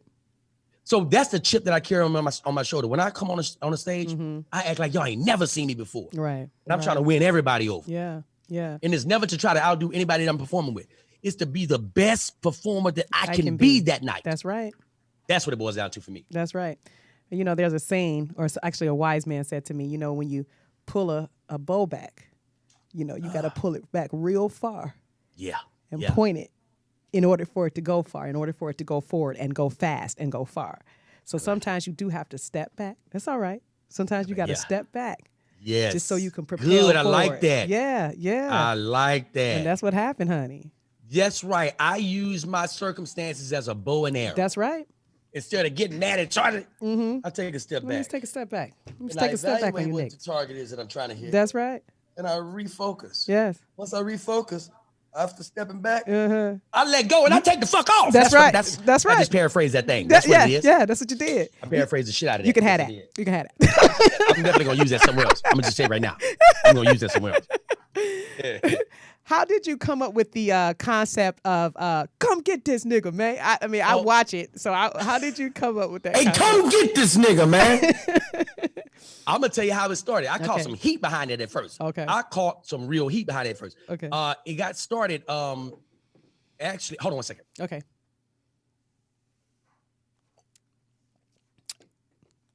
I think we can actually show a little. I'm gonna show a little clip from your series, your Instagram series. Show that last clip that we had for him.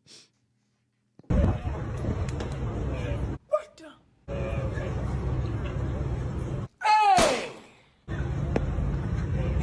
What type of cop versus crunk man stomp the yard, save the last dance edition, ebony ivory bullshit is going on here? What kind of protest is this? Sit y'all ass down somewhere. That goddamn dancer. You might as well hand him a Pepsi afterwards. Hey, Kylie Jenner. Come get these niggas, man. These niggas practice to be on the praise and worship team. Hezekiah Walker. Where's a brick when you need one? Hey, Antifa. Come get these niggas, man. Throw the whole damn routine away. What is that little white girl? Hey, Punky Brewster. Come get this nigga, man. Sick of niggas.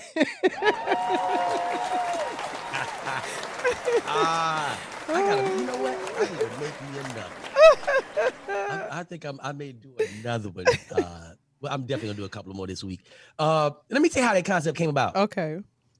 The first one that I ever did was with Jaden Smith. That's how it all started. What? Jaden Smith was on stage, and he was like, he was making an announcement. He was like, I just want everybody to know that, you know, a lot of people are not aware of it, but Tyler the Creator is my motherfucking boyfriend. I'm like, hey, right, hey, what is that? And what happened was, I remember, I'll never forget. I was in Tulsa, Oklahoma when I did that video, and I remember I only said come get this nigga like 1 or 2 times, but I was just like calling out Will name, like Will, hey Will, hey come get Jaden, Will, hey Aunt Viv, Will, hey somebody come get this nigga. And it stuck. I was like, when I listened to it again, I was looking at the comments, and people were like, yeah, somebody need to come get this nigga. Man, you gotta do another one of these. Another one? What do you mean? I was like, oh shit. I think I'm onto something. There's people that do wild shit every day. Come get this nigga. White people, black people, Asian, Indian. It don't matter. Come get this. A nigga is doing, whoever the nigga is doing something crazy. So it ain't associated with one group. Nigga is for ridiculousness. Oh yeah. That is what it's for. And afterwards, some girl wrote me, you're such a homophobic. Just because he said he had a fucking boyfriend, you have a problem with it.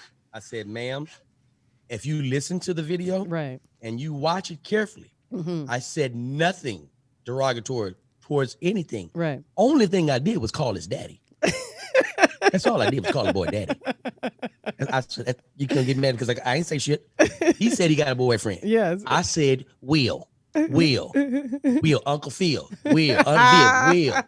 Hey, somebody got to come get, hey, Jaden tripping. I ain't say nothing. Tell me what, tell me, show me again. Read it. Tell me where I said something wrong. But, and from that point, it was like, they just literally caught on fire. Right.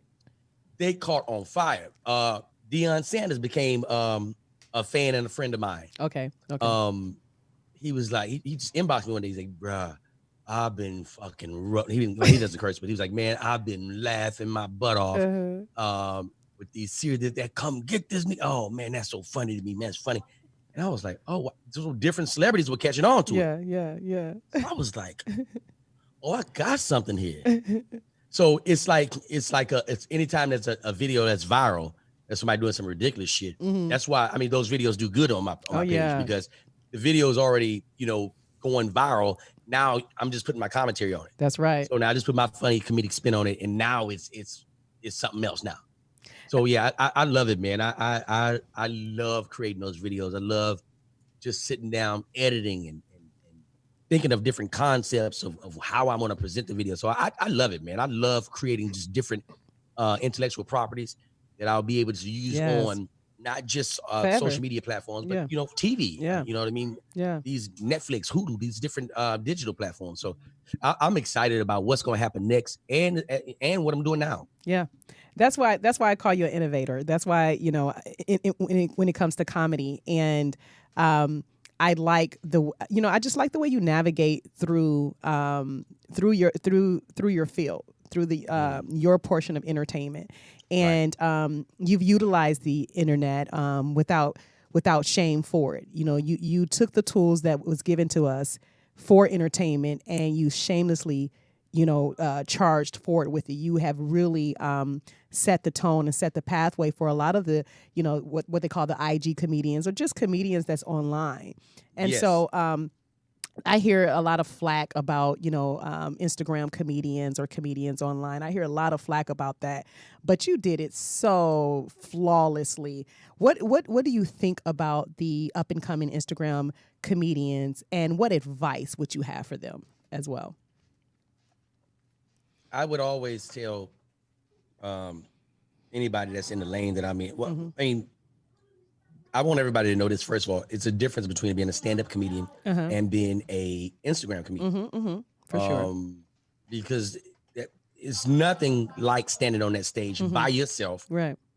Just telling your thoughts. And when you're on that stage, it ain't no jump cuts, ain't no edits. Whatever you said, that's what the hell they just heard. That's what you said.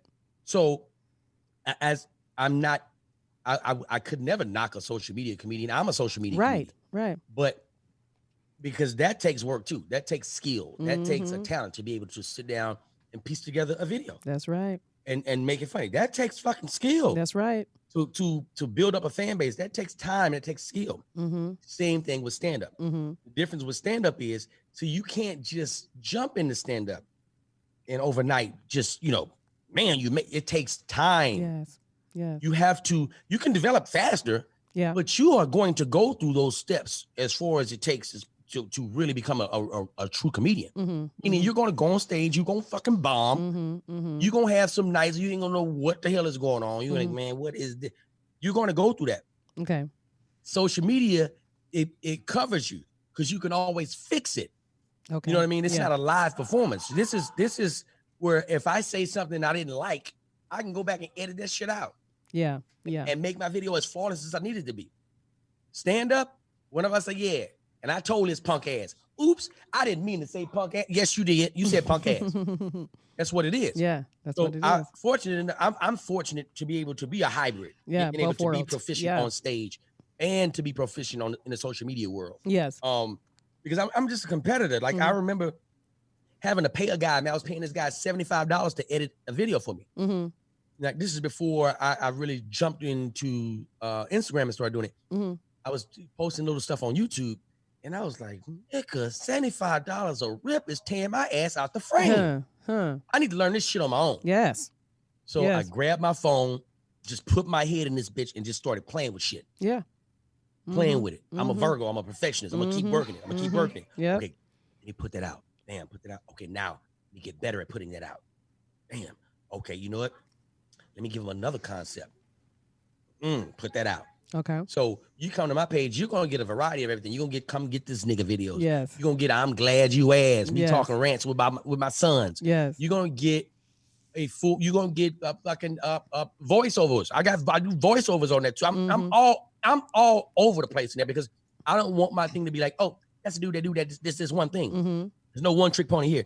I want to be able to have a page where people can come and be like, yo, it's some shit on that goddamn page. Because your page is your TV show. That's your TV channel. That's your network. That's right. You know what I mean? So I want to put out different things so people can sit and binge right here. We have a podcast, me, Billy Sorrells, Kevin Damn Food Simpson, called Did You Miss Me? The best storytelling podcast in the game, period. Ain't nothing rivaling it. Oh, wow. And we tell funny stories, man. We sit up, man, in the studio, we smoke and we drink it. And we talking real shit, real stories. Yes. And like you said, we got over 100 episodes now. We got over 100 episodes. And like I said, we're about to start transforming some of these stories into TV shows, into albums. It's a lot of material. That's over 100 episodes of stories. Yeah. That's a lot of fucking material. Yeah. So I'm utilizing this quarantine to get after it. Yeah. When the world reopened, they're gonna be like, oh shit, when is D-Lay coming to my city? Yeah, when is he gonna stop? Because he is he's going like a train. I'm on their heads. Yeah. And I'm not going to get off. I'm going to stay on it. Period. I'm going to stay on it. Ever since I've known you, that's how you've been though. And that's why I say innovative, trailblazer. These words, I'm not just using pretty words to describe you. As we listen to They pretty. Motherfuckers are pretty. But as we listen to your story, we see what you've done. Again, we're able to go on any of your social media platforms at It's D-Lay and watch your funny videos. Come get this nigga, man. Like just watching you transform from one portion of comedy to another portion of comedy. Now we can comfortably say he's an all around entertainer, and that's why I was so excited to have you come today. Thank you. And listen, I gave you a word earlier. Okay. Before the 4th of July. Before the 4th of July, okay. Before that, okay. I'm coming to do it. I want to be your co-host. I'm coming in the studio. Yay! Tony, can you make an exception, Tony? Yes. I'll think about it. When it comes to the smoking, Tony, I'm only gonna be there one day, Tony. We just trying to get one day, not even a whole day. If you I'm can gonna have be in them that do thing it, you out. man, if you can have them do it, I can't promise you what I'm gonna do, but let me tell you, Tony, if you could get him Tony, I believe in you, to Tony. let us talk just one time, Tony. what would you do if Snoop Dogg came in here, Tony? That's all I'm saying. Exactly. You say Snoop Dogg, Yeah. no smoking. What you would say? Can we just open some windows or something? Damn. We open up a window or something. Come on, Tony. I appreciate. You have my word. I'm gonna before the 4th of July. Okay. I'm coming because your show's on a Sunday. Yes, every Sunday from 6 to 8. I am gonna come and do it, and we're gonna get lit too. Yes. Thank you. Because you do it every Sunday, right? Every Sunday. Every as far as the Sunday. liquor, the whiskey. Oh yeah, for sure. Yep. Oh yeah. shit. Yeah. Yes, and I like whiskey too. I'm a brown drinker. Oh, are you now? So we got if it for you, honey. If Tony grants that request, that smoke request, you see the hat. You see the hat, Tony? What it say? Make America green again. Yes. You selling those delay on your page?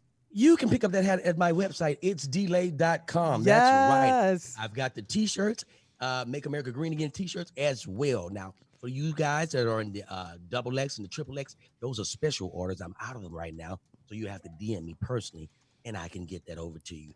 Oh, yes. Well, put mine on order because I'm going to order one like as soon as this is over. I'm going to give you my address and all that stuff. So send me one.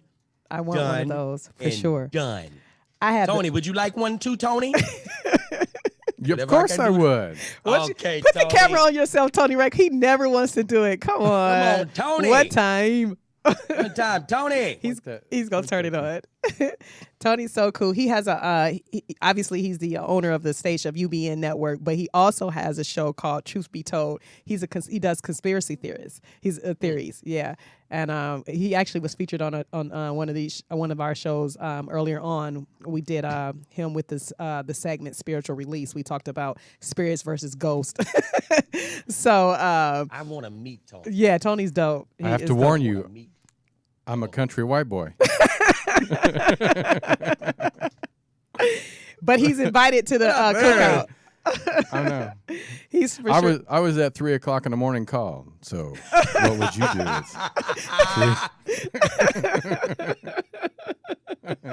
The red phone is ringing. That's right. It's 3 a.m. And what would you wear? Khakis. Click. But yeah, I'm looking for. You have my word. I'm coming Thank in you. studio. I appreciate and it. we're gonna rock out. Yes. We'll have a great goddamn time. Put together an amazing show. Thank you. And show these people. That's right. What happens when Ameerah and Delay team Gets up. together. Yes. Shit. It's gonna be some shit. Let me tell you something. Y'all don't know this. Ameerah will book me for different shows in the California area. And the woman, she looks like really reserved, but that motherfucker know how to party. You understand me? That goddamn woman know how to party. She'll drink just as much liquor as you do and walk out straight to the motherfucker. Like, well, we drinking the same shit? Because I know I'm lit. How did you do this? D-Lay, can you take some calls before you go? There's a couple of people want to holler at we you. live. Yeah, let me make my POA. So it's we're on Drip the Mic Network. Also, we're broadcasting out of UBN Studios. This is 2020 Vision. They can call in at 646-378-0355. Press 1 to be heard. We are broadcasting live through Facebook, YouTube, and Periscope at Ameerah the Songstress. We're on several Facebook pages. And people are also able to share the live feed to their page as well. So this gets a lot of views. And then even afterwards, you're able to hear the podcast on Apple Music, iTunes, Spotify, anywhere you want to listen. But you can always go back and view it on my YouTube channel at Ameerah the Songstress. So it's a lot of visibility and you have a lot of opportunities to watch. So people are tuned in all over the world, Delay. Well, guess what? I want to hear from them. All right. I want to hear, because I thought it was just me, you, and Tony. No. I thought it was me, you, and downtown Tony Brown in this bitch. Oh, no. We got a whole world watching Yeah, we us worldwide, right now. baby. Let's talk and about this is it live right now. And a lot of people are watching right now, honey. Oh, nice. Yes. Okay. And we're also through Blog Talk Radio too. So for those who just likes to listen online, they listening as well. So who we got on the line, Tony? I believe Aziz. Oh, Aziz. Okay. This is the CEO of Drip the Mic Network. Coming in. What's up, Aziz? Yo, what is going on? Listen, y'all motherfuckers got me over here dying laughing. Oh, man. And I rolled up right before the show started. I'm like, okay, I know I'm going to need this because I know how crazy this nigga D-Lay is. D-Lay, I don't know if you remember me, brother, but we met. Where did we meet, Aziz? At Henry's retirement party. You was talking about me about my damn phone because it went off in the middle of your show. and I had to run outside. I don't know if you remember that shit. I remember. I was like, hey, who got a payphone in their pocket? This shit sound like a payphone. Got a real live 35-cent payphone in his pocket that's ringing. It said ring. It didn't even ring like a cell phone. Ring. Ring. Ring. Answer me, nigga. Ring.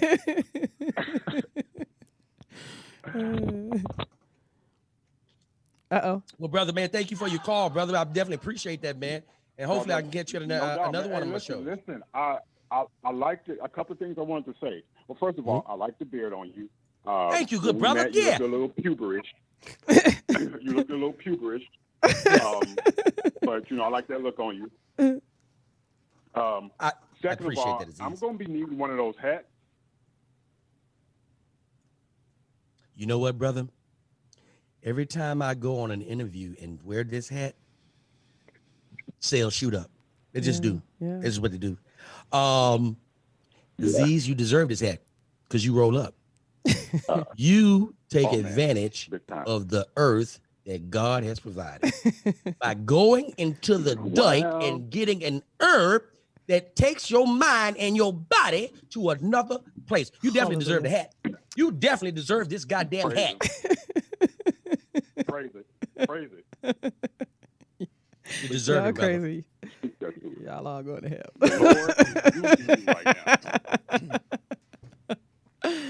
Oh my God. No, but real shit, my brother. No, I just wanted to tell you, congratulations on all the milestones that you are hitting. I see you still working hard. I remember I bought your CD, listened to it on the way back to the hotel. It was fucking hilarious. Shit. He got my CD. Oh. I got CD, man. I still got that. That's CD. dope. That is dope. Yeah, man. So it's just quite an honor to be able to have you here on the network. I really appreciate you for coming, taking the time out. And again, it's been a dope interview. And man, you got me over here rolling like a motherfucker, dog. So Thank man, you, just brother. big ups and keep doing what you're doing. And many blessings out to you. Oh.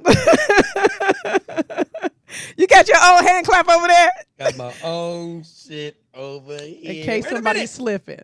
Hey, come get this nigga, man. I got a new toy. I got a new toy. D-Lay comes with his own sound effects. I love it. Who else we got waiting to talk to him? We have Subliminal. Hey. Subliminal. Hello. Uh-oh. Hello. Hello to you.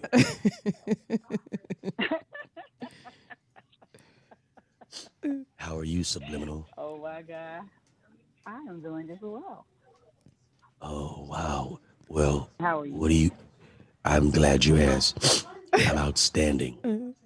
Subliminal, what are you wearing? I'm sorry. Nothing. I was talking about the Lakers. They're gonna be all right. They'll be fine. They just gotta, they'll be all right. Thank you for calling in, Subliminal. Now, what is that? That sounds like an artist name. Are you an artist? Yes. Oh, wait a minute. What type? That sounds like an erotica. Uh-oh. Type. You hit that. Yeah, you hit yes, that right you're on. You hit that hammer Did I right nail on it? that nail. Yes, you did, honey. Yes, you did, Delay. Felt it in Yes, my I am a poet. spirit. Yes, I'm a poet. I'm an erotic poet.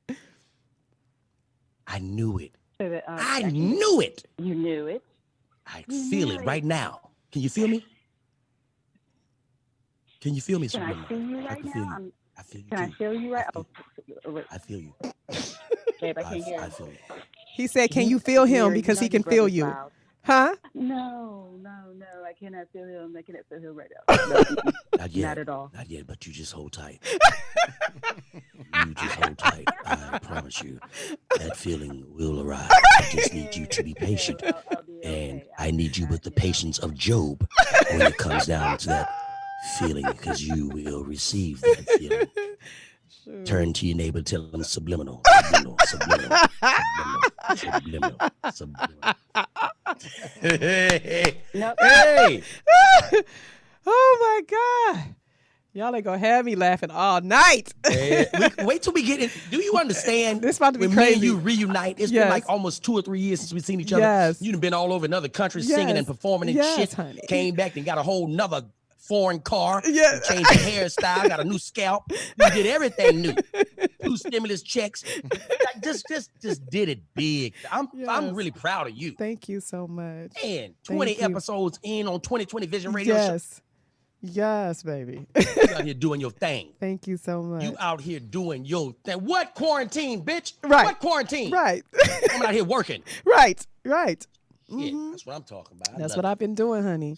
And getting ready to release a new album July the 3rd, but we gonna keep that on the road. Wait. Oh, so when I come in the studio, this July 3rd? Yes. So when I come in there, we gonna celebrate your album. Yes, we are. That's what We'll have a reason. Now we got a reason. We're doing it big, honey. We gonna do this shit bigger than John Gotti did when he beat them charges. Then we gonna do it big. We gonna do this shit big. I don't know if you know what happened when John Gotti beat them charges. Them motherfuckers had a goddamn ball. What? When John Gotti, Tony, you remember when John Gotti beat them goddamn cases? Oh, they threw this motherfucker a 3-day party. Good. We gonna do it bigger than John Gotti did when he beat them goddamn charges. I'm with it. That's what we gonna do. Yes. I'm so glad you had me. And I was only supposed to do like 20, 30 minutes. You was. I've been in this thing 2 days. You Look at have this it. shit. I told you it goes by fast before you did know say it. that. You did. I Before was like, you come know on, it. Ameerah. I'm gonna do like 20, 25 Yeah. minutes.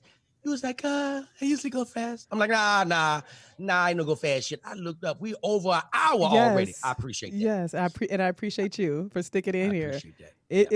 It's all love here, baby. It's all It love. ain't nothing but love. Yeah. It ain't nothing but love. Subliminal, did you have something to say to D-Lay before you get off here?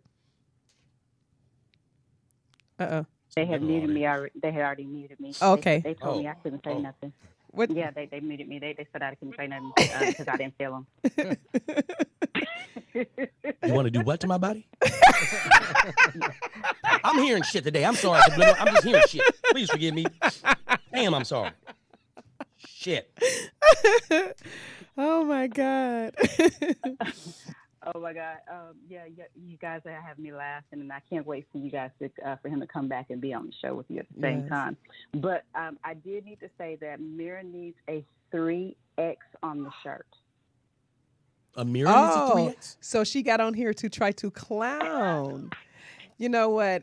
I can't help. I can't. Is I she can't. referring to your titties? Yes, she are. I can't. But you know what? That's what that was about. What That it was a what titty it joke. what it is that I can't help it if I have them. You know what I mean? Now let me ask you: did you buy them or did you burn? No. They're my mama gave me these, right? Oh, your mom, you got them from your mama. Oh yeah, my mama gave me these, right? Oh, that's all right. And most women that don't have them, they get upset. Or most About women, 'em, right. And most women that they man won't let them, show them or wear them or whatever, and be proud of this God's gift that God gave them. That's right. They have to try to say something to shame you, but Yes. they're here, baby, and they're live, They got and they're them jiggling, live. Yes, and they they are. mine. Yes, they for you. Hallelujah. Tell him she got him. She got him. She got him from birth. Didn't have to buy him. God was like, breast, put a whole bottle in there. Look, get the whole bottle. Yeah. Usually I don't do this, Bring but me that breast bottle. go on Bring me and that breast bottle. go on and keep the party going. And see, I'm an ass man. I'm an ass. If you got titties, it's a bonus. Right. It's a bonus for me. Right. But you can have a chest like my nephew. I don't give a damn. I I don't give two shits. You can have a chest just like, your nephews, they be waking up like, hey, man. That's the kind of chest that the woman can have me. Just have that ass. You know what? It sounds like you like it from the back then, because it don't matter what the front is looking like. You know what? This thing didn't turn. This goddamn interview didn't turn some more. You're right. Let me tell you something, woman. You're anointed. How would you know that? You are anointed to know that that's my favorite. That woman is anointed. Did we say God is good? Did we say God was good? That woman is anointed. She didn't switch this conversation so fast. On a drop of it, but that's what a great host can do. They can flip that shit and take you right down that road. I appreciate it. I know what it was. Yeah. I know exactly what it was. Well, thank you, Subliminal, for your call. And I have one more question for you, D-Lay, before you get out of here. Okay. The JLP show. You know what I'm talking about? Jesse Lee Peterson. Yes. What in the name of your PR, what made you go on that show? What made you but you were just the right person to do so. I'm gonna tell you that. Right. Let me tell you that. You were just the right person to actually go on this show. I've seen a couple of interviews and I didn't feel like they got him the way I wanted them to get him, but when you got on there, you got his ass. So what made you go on that? Let me tell you what happened. Now they reached out to me. His producers reached out to me. Okay. Because I had made a comment on one of his posts. He was like, your comment got the most interactions that we've ever had. Okay. On his social media. Okay. Would you be interested in coming in to do a live interview with Mr. Peterson? Uh-huh. I was like, yeah. It was like, you have a problem with arguing or debating? Mm-hmm. I was like, no. So I knew a little bit about him. So I was like, let me go do my research. Mm-hmm. And it was me and my sons. Mm-hmm. We sat back and I was like, I'm about to do an interview with this guy. And he was like, who is this guy? Mm-hmm. In other words, hey, come get this nigga, man. Right. So they didn't know who he was. So we're looking at the interviews and I'm like, oh, I see what he is. Okay. Yeah. He's a button pusher. Yes, he wants to get a rise out of you. That's right. So I was like, let me just go on and just do what I do. Let me just put my comedic spin on everything he does. Yeah. But he was catching me off guard with a lot of this shit. I was like, like you was like, this nigga's a for real a coon. Like he's the coon of all cooneries. Like you were like I'm like, is he really? Now, here's the thing. Is he really believing all that stuff? No, I don't know. I don't Because afterwards I talked to him. Mm-hmm. This man has a nonprofit for black men that that's coming out of prison. Okay. And get some work, people that are home. Like for black men. Yes. But I'm thinking, well, maybe this is how he eats. He's a, he's a right-wing conservative. Yeah. And he's an antagonist, black. maybe. Yeah. Ain't been in that black. So that's a fucking a gold mine for him. You know what I mean? His sponsors will jump on some shit like that. A black conservative talking reckless. Right. The great white hope. Like this. What? Yes. That is about to bring some attention. Yes. And I think he been on it so long, he ain't gonna jump off, but I think he got a secret, like secretly, he doing his black shit, but publicly, it don't matter. Yeah. It don't matter what you're doing secretly. Yeah. Once we see you out there cooning on that level. Yeah. You cooning in that capacity, like, nah, we done with you, bro. You can't even come back to the barbecue. Right. Get your ass out of here. Yeah. Yeah, and my sons were in the interview. They were in the room with me. They sitting around the corner. Okay. They were sitting around like just in the studio area. Okay. I wanted them to be right there. Mm-hmm. See how to handle, see how to address that, because you don't want to go like, hey, you a crazy ass nigga. No. Let him have his point of view. Yeah. And then I'll rebut it by doing what I do. Yeah. To make it an interesting interview. But I know what type of guy he is. He just wants to push the buttons. Yeah. Because once you push the buttons and and you thinking you're getting a comedian and you're gonna push his button and I'm gonna end up going off on you. Right. No, that's what I'm not gonna do. Yeah. I'm not gonna do that at all. Wow, they got the pictures. Yeah. I'm not gonna do that. I'm gonna sit down. I'm gonna have an intelligent conversation with you. And when you throw out that bullshit, I'm gonna let you know verbally, through facial expressions. I'm gonna let you know. I'm gonna let the audience know that I don't get this shit that you're saying. I'm not riding with it. So it was I wasn't gonna go in and be like, have my buttons pushed. I knew what I was going into. Yeah. I knew it. You handled that so eloquently. I loved it. I loved it. And you got him. He liked you too. He liked you. Yeah, he gave you a lot of room. And he couldn't get a rise out of you. And everything you said was so smart and funny and sophisticated that he laughed. When he was laughing with praise. Like, to me, in my imagination, he was like, "Go on, brother, say that shit." You know what I mean? Like, I can't get him. He ain't gonna break. Right. He ain't gonna break. Go ahead. I'm gonna keep throwing my shit out there. He ain't gonna break. And he would set it up for you. He'll set up another one. Okay, here Right it come there. again. Here it come again. And Right you would there. knock it out the park. And I saw the admiration in his face. And I felt like he was like, it's about time. It's about time somebody that finally. Yeah. It was actually, you guys actually made a great team. Like, I wouldn't say go start doing shows with them, but I would watch it. I would watch it. Because here's the deal. This is why it's interesting.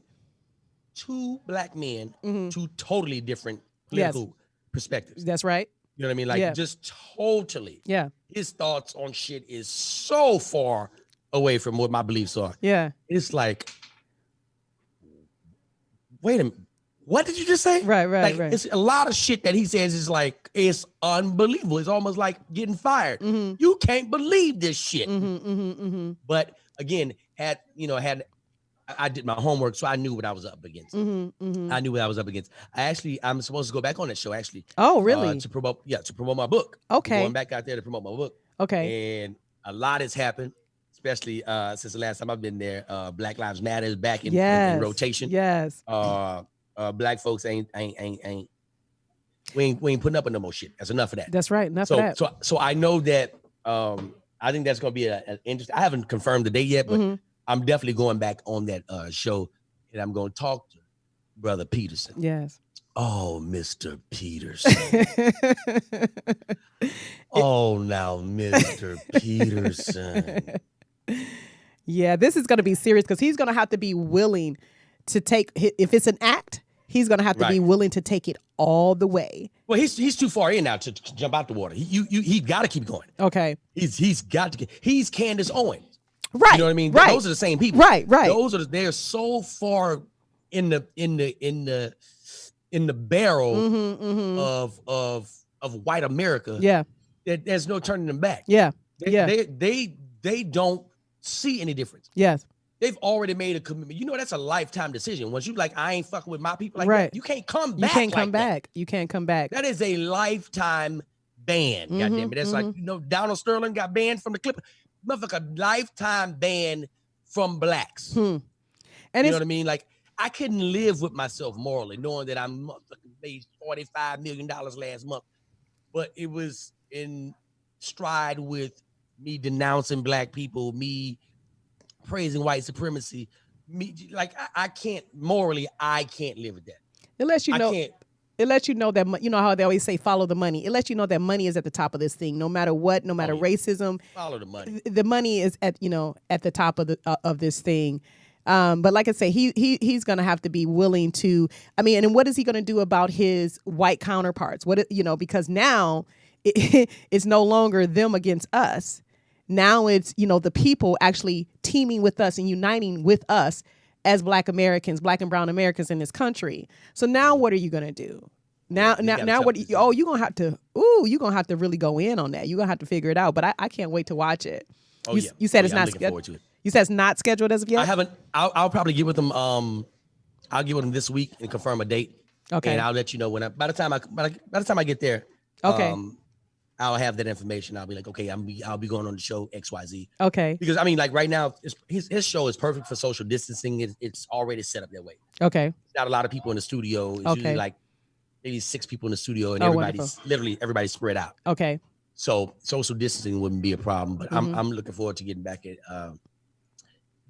and having a conversation with Jay. And a lot of people's like, why'd you talk to him?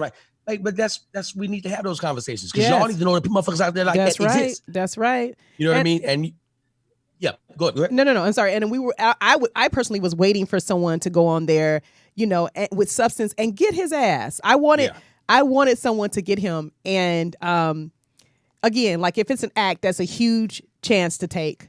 If that's how you really feel, we needed to hear a different perspective. And I enjoyed watching you on there. I enjoyed it. It made it because when you watch that show, you get pissed, right? But it made it bearable for me to watch it. So I think it was a great thing. I'm always up for the conversation. They had the Breakfast Club had Rush Limbaugh on there the other day, You know, and like they said, at times it was a very uncomfortable conversation to have, but it was a necessary conversation. Yeah. You know, you got to think about it too. You know, the Breakfast Club, it has their audience, but Rush Limbaugh has his audience too. So now, you know, his audience that would have never tuned into us and what we're saying got to hear a different side of things. You know, we're human. We're human. We need to hear that. We as people need to hear the dialogue from both sides. Mm-hmm. If you just hear one set of news, if you just watch Fox News, you think Donald Trump is the best president ever. Right. But that's state TV for him. He's got them back in pretty much, and it's a few of them starting to turn on his ass now. But for the most part, that network has been promoting all his propaganda. Like, you know, he's not going on the CNN. He's not going to sit down with Don Lemon. He's not going on MSNBC. He's not doing Morning Joe. He won't be doing any of those things. He doesn't want to be called out on that. He wants to stay in the pocket and feed that base, that red meat that they want to hear. Anything that has anything to do with getting immigrants out, gun laws, anything to do with policing. Yes. He keeps everything in the pocket of what they want to hear. That's Because right. he knows that his viewers are not watching CNN. They don't fucking give a shit about that. That's why Donald Trump, like, I'm not going over y'all. I need y'all to look at me right here. Right. Don't look at me nowhere else. Right. And he just and he's it's like a cult. You remember David Koresh from Waco, Texas? He had that cult that was going on. It's the same thing. Oh, yeah. I keep telling you this, and I feed you this, and I feed you this. His whole campaign is run on fear. You're gonna take away your guns. Ain't nobody say that. They want to defund. They want the police to do away with police. They're not saying that. Yeah. He takes this any little thing, right? Any little thing that other media outlets say, that left-wing media outlets, any little thing, and he'll take it and he'll blossom it into the biggest lie that he can present. Yeah. And his audience is like, they want to get away with, they want to do it. That's not what defunding means. That's not what he's saying, but they'll just take little talking points, sound bites, and make it fit his perspective. I see what he's doing. Yeah. I'm surprised that people aren't smart enough to figure out. I know. His con game is like, you don't see that? Right. Right. You don't see that. That he only cares about himself, and try it. Just do, you know, like I said last week, just one example. Just try going against him. You could be his biggest fan, his biggest follower, his biggest supporter. Go against him. Just say something against him and see how he turns on you really quickly. Right away. It's only his. It's all he cares about is his own agenda, and that's what That's what free will is. Really, it is focusing on what it is you want, and that's what I say to the people: focus on what you want. Because again, that's what they got together and did. They all got together and came together and focused on one thing, and now we're in the situation that we're in. But we outnumber them. Imagine if we all got together and focused on how we want this world to what we want this world to look like, what we want this world to be for our children. You know, the fairness and the equality that we talk about, that we desire. How about just getting together and focusing on that? Like I said, as much as we can't stand it, as Donald Trump is the example, the epitome of that focus, of focusing on his own will, and that's how he's getting it. That everybody else, everyone else, they're just what do you call it? They're just, what is that? What am I looking for? They're just freestyling. Yeah. They're just freestyling. They're like, okay, I'm gonna go over here. He's like, nope, I'm just talking to white people. Yeah. I'm just focused on us. Yeah. Hey, black people, yes. What else you got to lose? White people, I'm talking to you, motherfuckers. Yeah. Y'all the majority of the population. I want to talk to y'all. Yeah. And I want to get this done. And he's set and it's successful. It's everything that we've been taught. And it works. And he's doing it. No matter how evil, it's still works. For him. Hey, energy is real. Cannot be killed nor destroyed. Energy is real. Yep. Totally agree with that.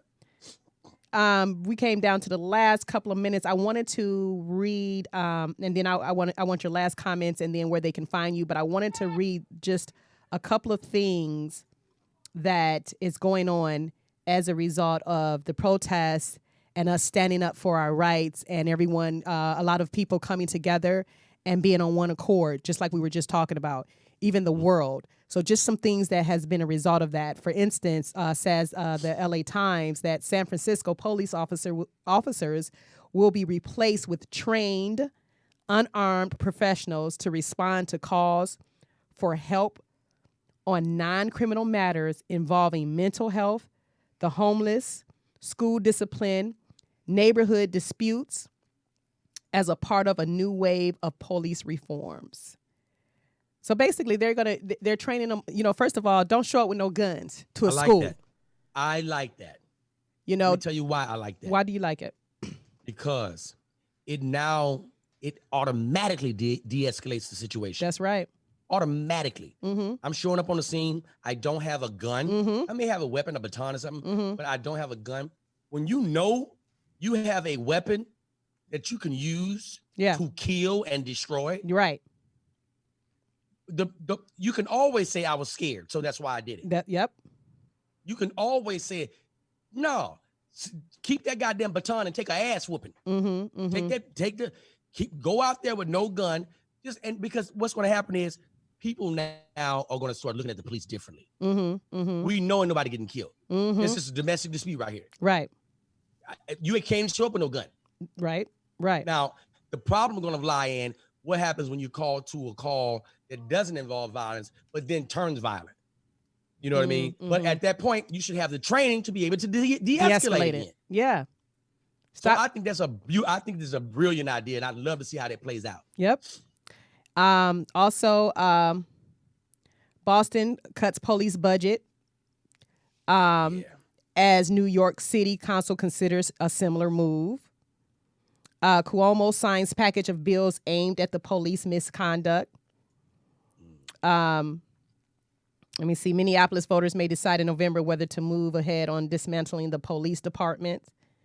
And then the concept of the chokehold, has been banned as well.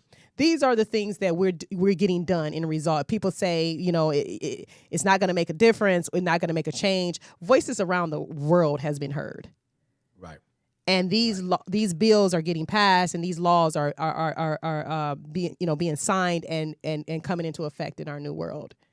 I'm excited about it. Yeah. We need change. It's time for real change, not march and change. I'm talking about legislature. Yes. Needs to change. Yes. We have to change that. We have to do what we have to do to put people in place that are responsible for taking care of Black people, taking care of our community. And it comes from us voting. We got to vote, man. Yeah. We have to vote. Definitely. Period. Definitely. So what was the last comments that you would like to leave with the people, and then tell them where they can get in contact, how they can, your handles and how they can contact you? First of all, thank you, Ameerah. Thank you. You're welcome. We've been friends for a long time now. Thank you. Thank you for having me on your platform. No worries. I'm really big on my book. My book is my baby now. The Journey Behind the Smile. For your autograph copy, you can go to my website. Yes. It's delay.com. It's delay.com. All of my handles are the same. It's Delay. Facebook, Twitter, Instagram, everything is the same. I'm really excited to hear what the audience thinks about, my new project. It's always good to put something out and see how it's received. And it's like, so far the reviews are like mind blowing. Yes. And I can't wait for it because my goal is to be a New York Times bestseller. Yes. That's going to happen. It's going to happen. No doubt about that. I'm going to sell 1 million copies. 1 million copies. That's right. 1 million copies. That's right. Yeah, I'm going to do that. And like I said, more than anything, I want people to take something from the book. Mm-hmm. Mm-hmm. Because you never know what people are going through. Like sometimes we just need an uplifting word. We need something that brightens our days, something that takes us out of the dark. Yes. And the book, it shows you, I'm just like y'all. Mm-hmm. Mm-hmm. I'm just like y'all. Mm-hmm. You know what I mean? I've got issues. I got problems. I had situations that arise in, when I was younger, and I never addressed them. And this book does that. It lets you know that you can be exactly what you want to be. Yes. But you have to change your mindset. Yes. That is what I hope the audience, I hope that anybody listening takes from anything that's been going on in his interview. You can do it. Yes. You can do it. And go ahead and get the guide. The guide is my book, The Journey Behind the Smile. Everybody has a past where they didn't smile at some point. Mm-hmm. And I've gotten over that hump and I'm smiling, but I'm just letting everybody know in this book, this is the journey to where this smile is today. There's a journey behind this. Mm-hmm. And this is it. So I hope everybody go check it out. Follow me on all my social media networks. Be on the lookout for me and Ameerah being in studio. Yes. We getting that in. I got a new nonprofit that I started called Champs. Champs is an acronym for Children Having Avenues to Maximize Potential. Okay. It's a It's an organization for kids that have parents that have been slain, kids that are impoverished, anybody that falls along that. It's for them. So it's something that I wish I had when I was growing up. So again, things that I didn't have, I want to make sure that I'm giving them back now as an adult. That's and right. that's one of the things for me, champs. That's right. Well, I want to thank you, D-Lay, for coming on here. It has been a pleasure catching up with you again. I love it. I love it. You are awesome. You're an innovator. And I'm so glad that you claimed that you're going to sell, that you claimed it right here and now. Because that's one thing we do on 2020 Vision. We say it, we name it, and we claim it. And, whatever it is that you want to do, you can do it. And I'm glad that you said it because that's what we do here. Speaking it. But thank you so much for coming on. I appreciate you. It has been a pleasure. Like I said, you're an innovator, and I wanted the people to know it as well. So thank you. Thank you. We just waiting on that confirmation from Tony about that smoke. About that once cannabis, that weed, that sticky, icky. You know what? Let's not even call. Once we get approval from Tony for my medicine. Right. This medical. I need it. Right. I'm using it for medicinal purpose. Right. This has nothing to do with it. So once we get that confirmation, I'm going to tell you the exact date I'll be in studio. Okay. And I'm looking forward to running this thing back again, but live in the studio. That's right. what I'm looking forward to. That's right. Hear that, Tony? Waiting on you, Tony. Tony, we waiting on you, Tony. We need you, Tony. We Smokey Norfolk need you. We need you now. I'll bring a service dog. He said Smokey Norfolk need you, baby. Smokey Norfolk need you now. Yeah. Well, this was fun. Thank you. Well, you guys, the moral of the story is, as it always is, love, life, and light. And, you guys, the time is now. What we have done through this uprising and this healing, and I don't call it a pandemic because I recognize that we needed to heal one person at a time and then reconnect so that we can uprise. I hope that you guys are seeing that every guest I bring has been through the trenches, but they have a story of triumph. And they've showed you how to uprise. They've showed you how to think and manifest and create. And they have given you the blueprint to success. And all you have to do is tune in. So I want you guys to do this for me. Visualize whatever it is you want. Because D-Lay is living proof that not only it can, but it will happen. So remember, stay focused. Play that last information for them, where they can, if they want to call in and vote on having those police officers arrested and charged for the murder of Breonna Taylor. Play that and then no regrets. But remember, you guys, stay focused. The first thing is call Louisville Mayor Greg Fisher and demand that he fire the officers responsible for murdering Breonna Taylor. Number 2, call the Kentucky Attorney General Daniel Cameron and demand that he charge the officers who are responsible for murdering Breonna Taylor. Next, call the interim police chief, Robert Schroeder, and tell him to finish his investigation and immediately turn over the details to Breonna's lawyers and also to the attorney general. And now, Louisville residents, the power is in your hands. Breonna Taylor's family has said that they are not just fighting for her, but they're fighting to ensure that what happened to Breonna never happens again. There's a vote in your town this week. Call your council members and let them know that you demand that they vote to ban no-knock warrants. Do you know what happened to Breonna Taylor? Do you know what happened to Breonna Taylor? No regrets, no regrets, no regrets. Let me fix my crown, baby. Like dominoes, yeah, it's going down. My feet off the ground, elevated. You feel my soul when you hear my sound. And I don't know why you're like a red light that don't ever change. And you should know why I'm merging to the other.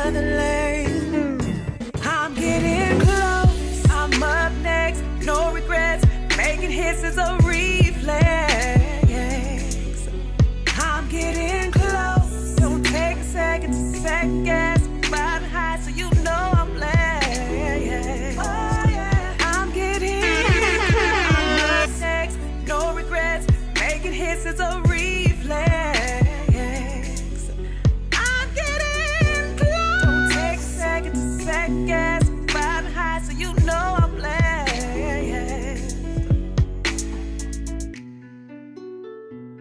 No regrets, no regrets, no regrets. Ooh, I'm so tapped in, baby. Yeah, I'm turned on and tuned into that frequency. Bring love and light and healing in my energy. Hear a major difference in these minor melodies. And I don't know why you're familiar faces in strange places. They don't ever change. You should know why I'm merging to the other lane. I'm getting close. I'm up next. No regrets. Making hits is a reflex. Oh yeah. I'm getting close. Don't take a second to second guess. Riding high, so you know I'm blessed. Oh yeah. I'm getting close. I'm up next. No regrets. Making hits is a reflex. I'm getting close. Don't take a second to second guess. Riding high, so you know I'm blessed. I came with the keys to the industry. I came with the keys to the industry. I came with the keys to the industry. Oh yeah. I'm built for this. Came with the keys to the industry. I came with the keys to the industry. I came with the keys to the industry. Oh yeah. I'm getting close. I'm up next. No regrets. Making hits is a reflex. I'm getting close. Don't take a second to second guess.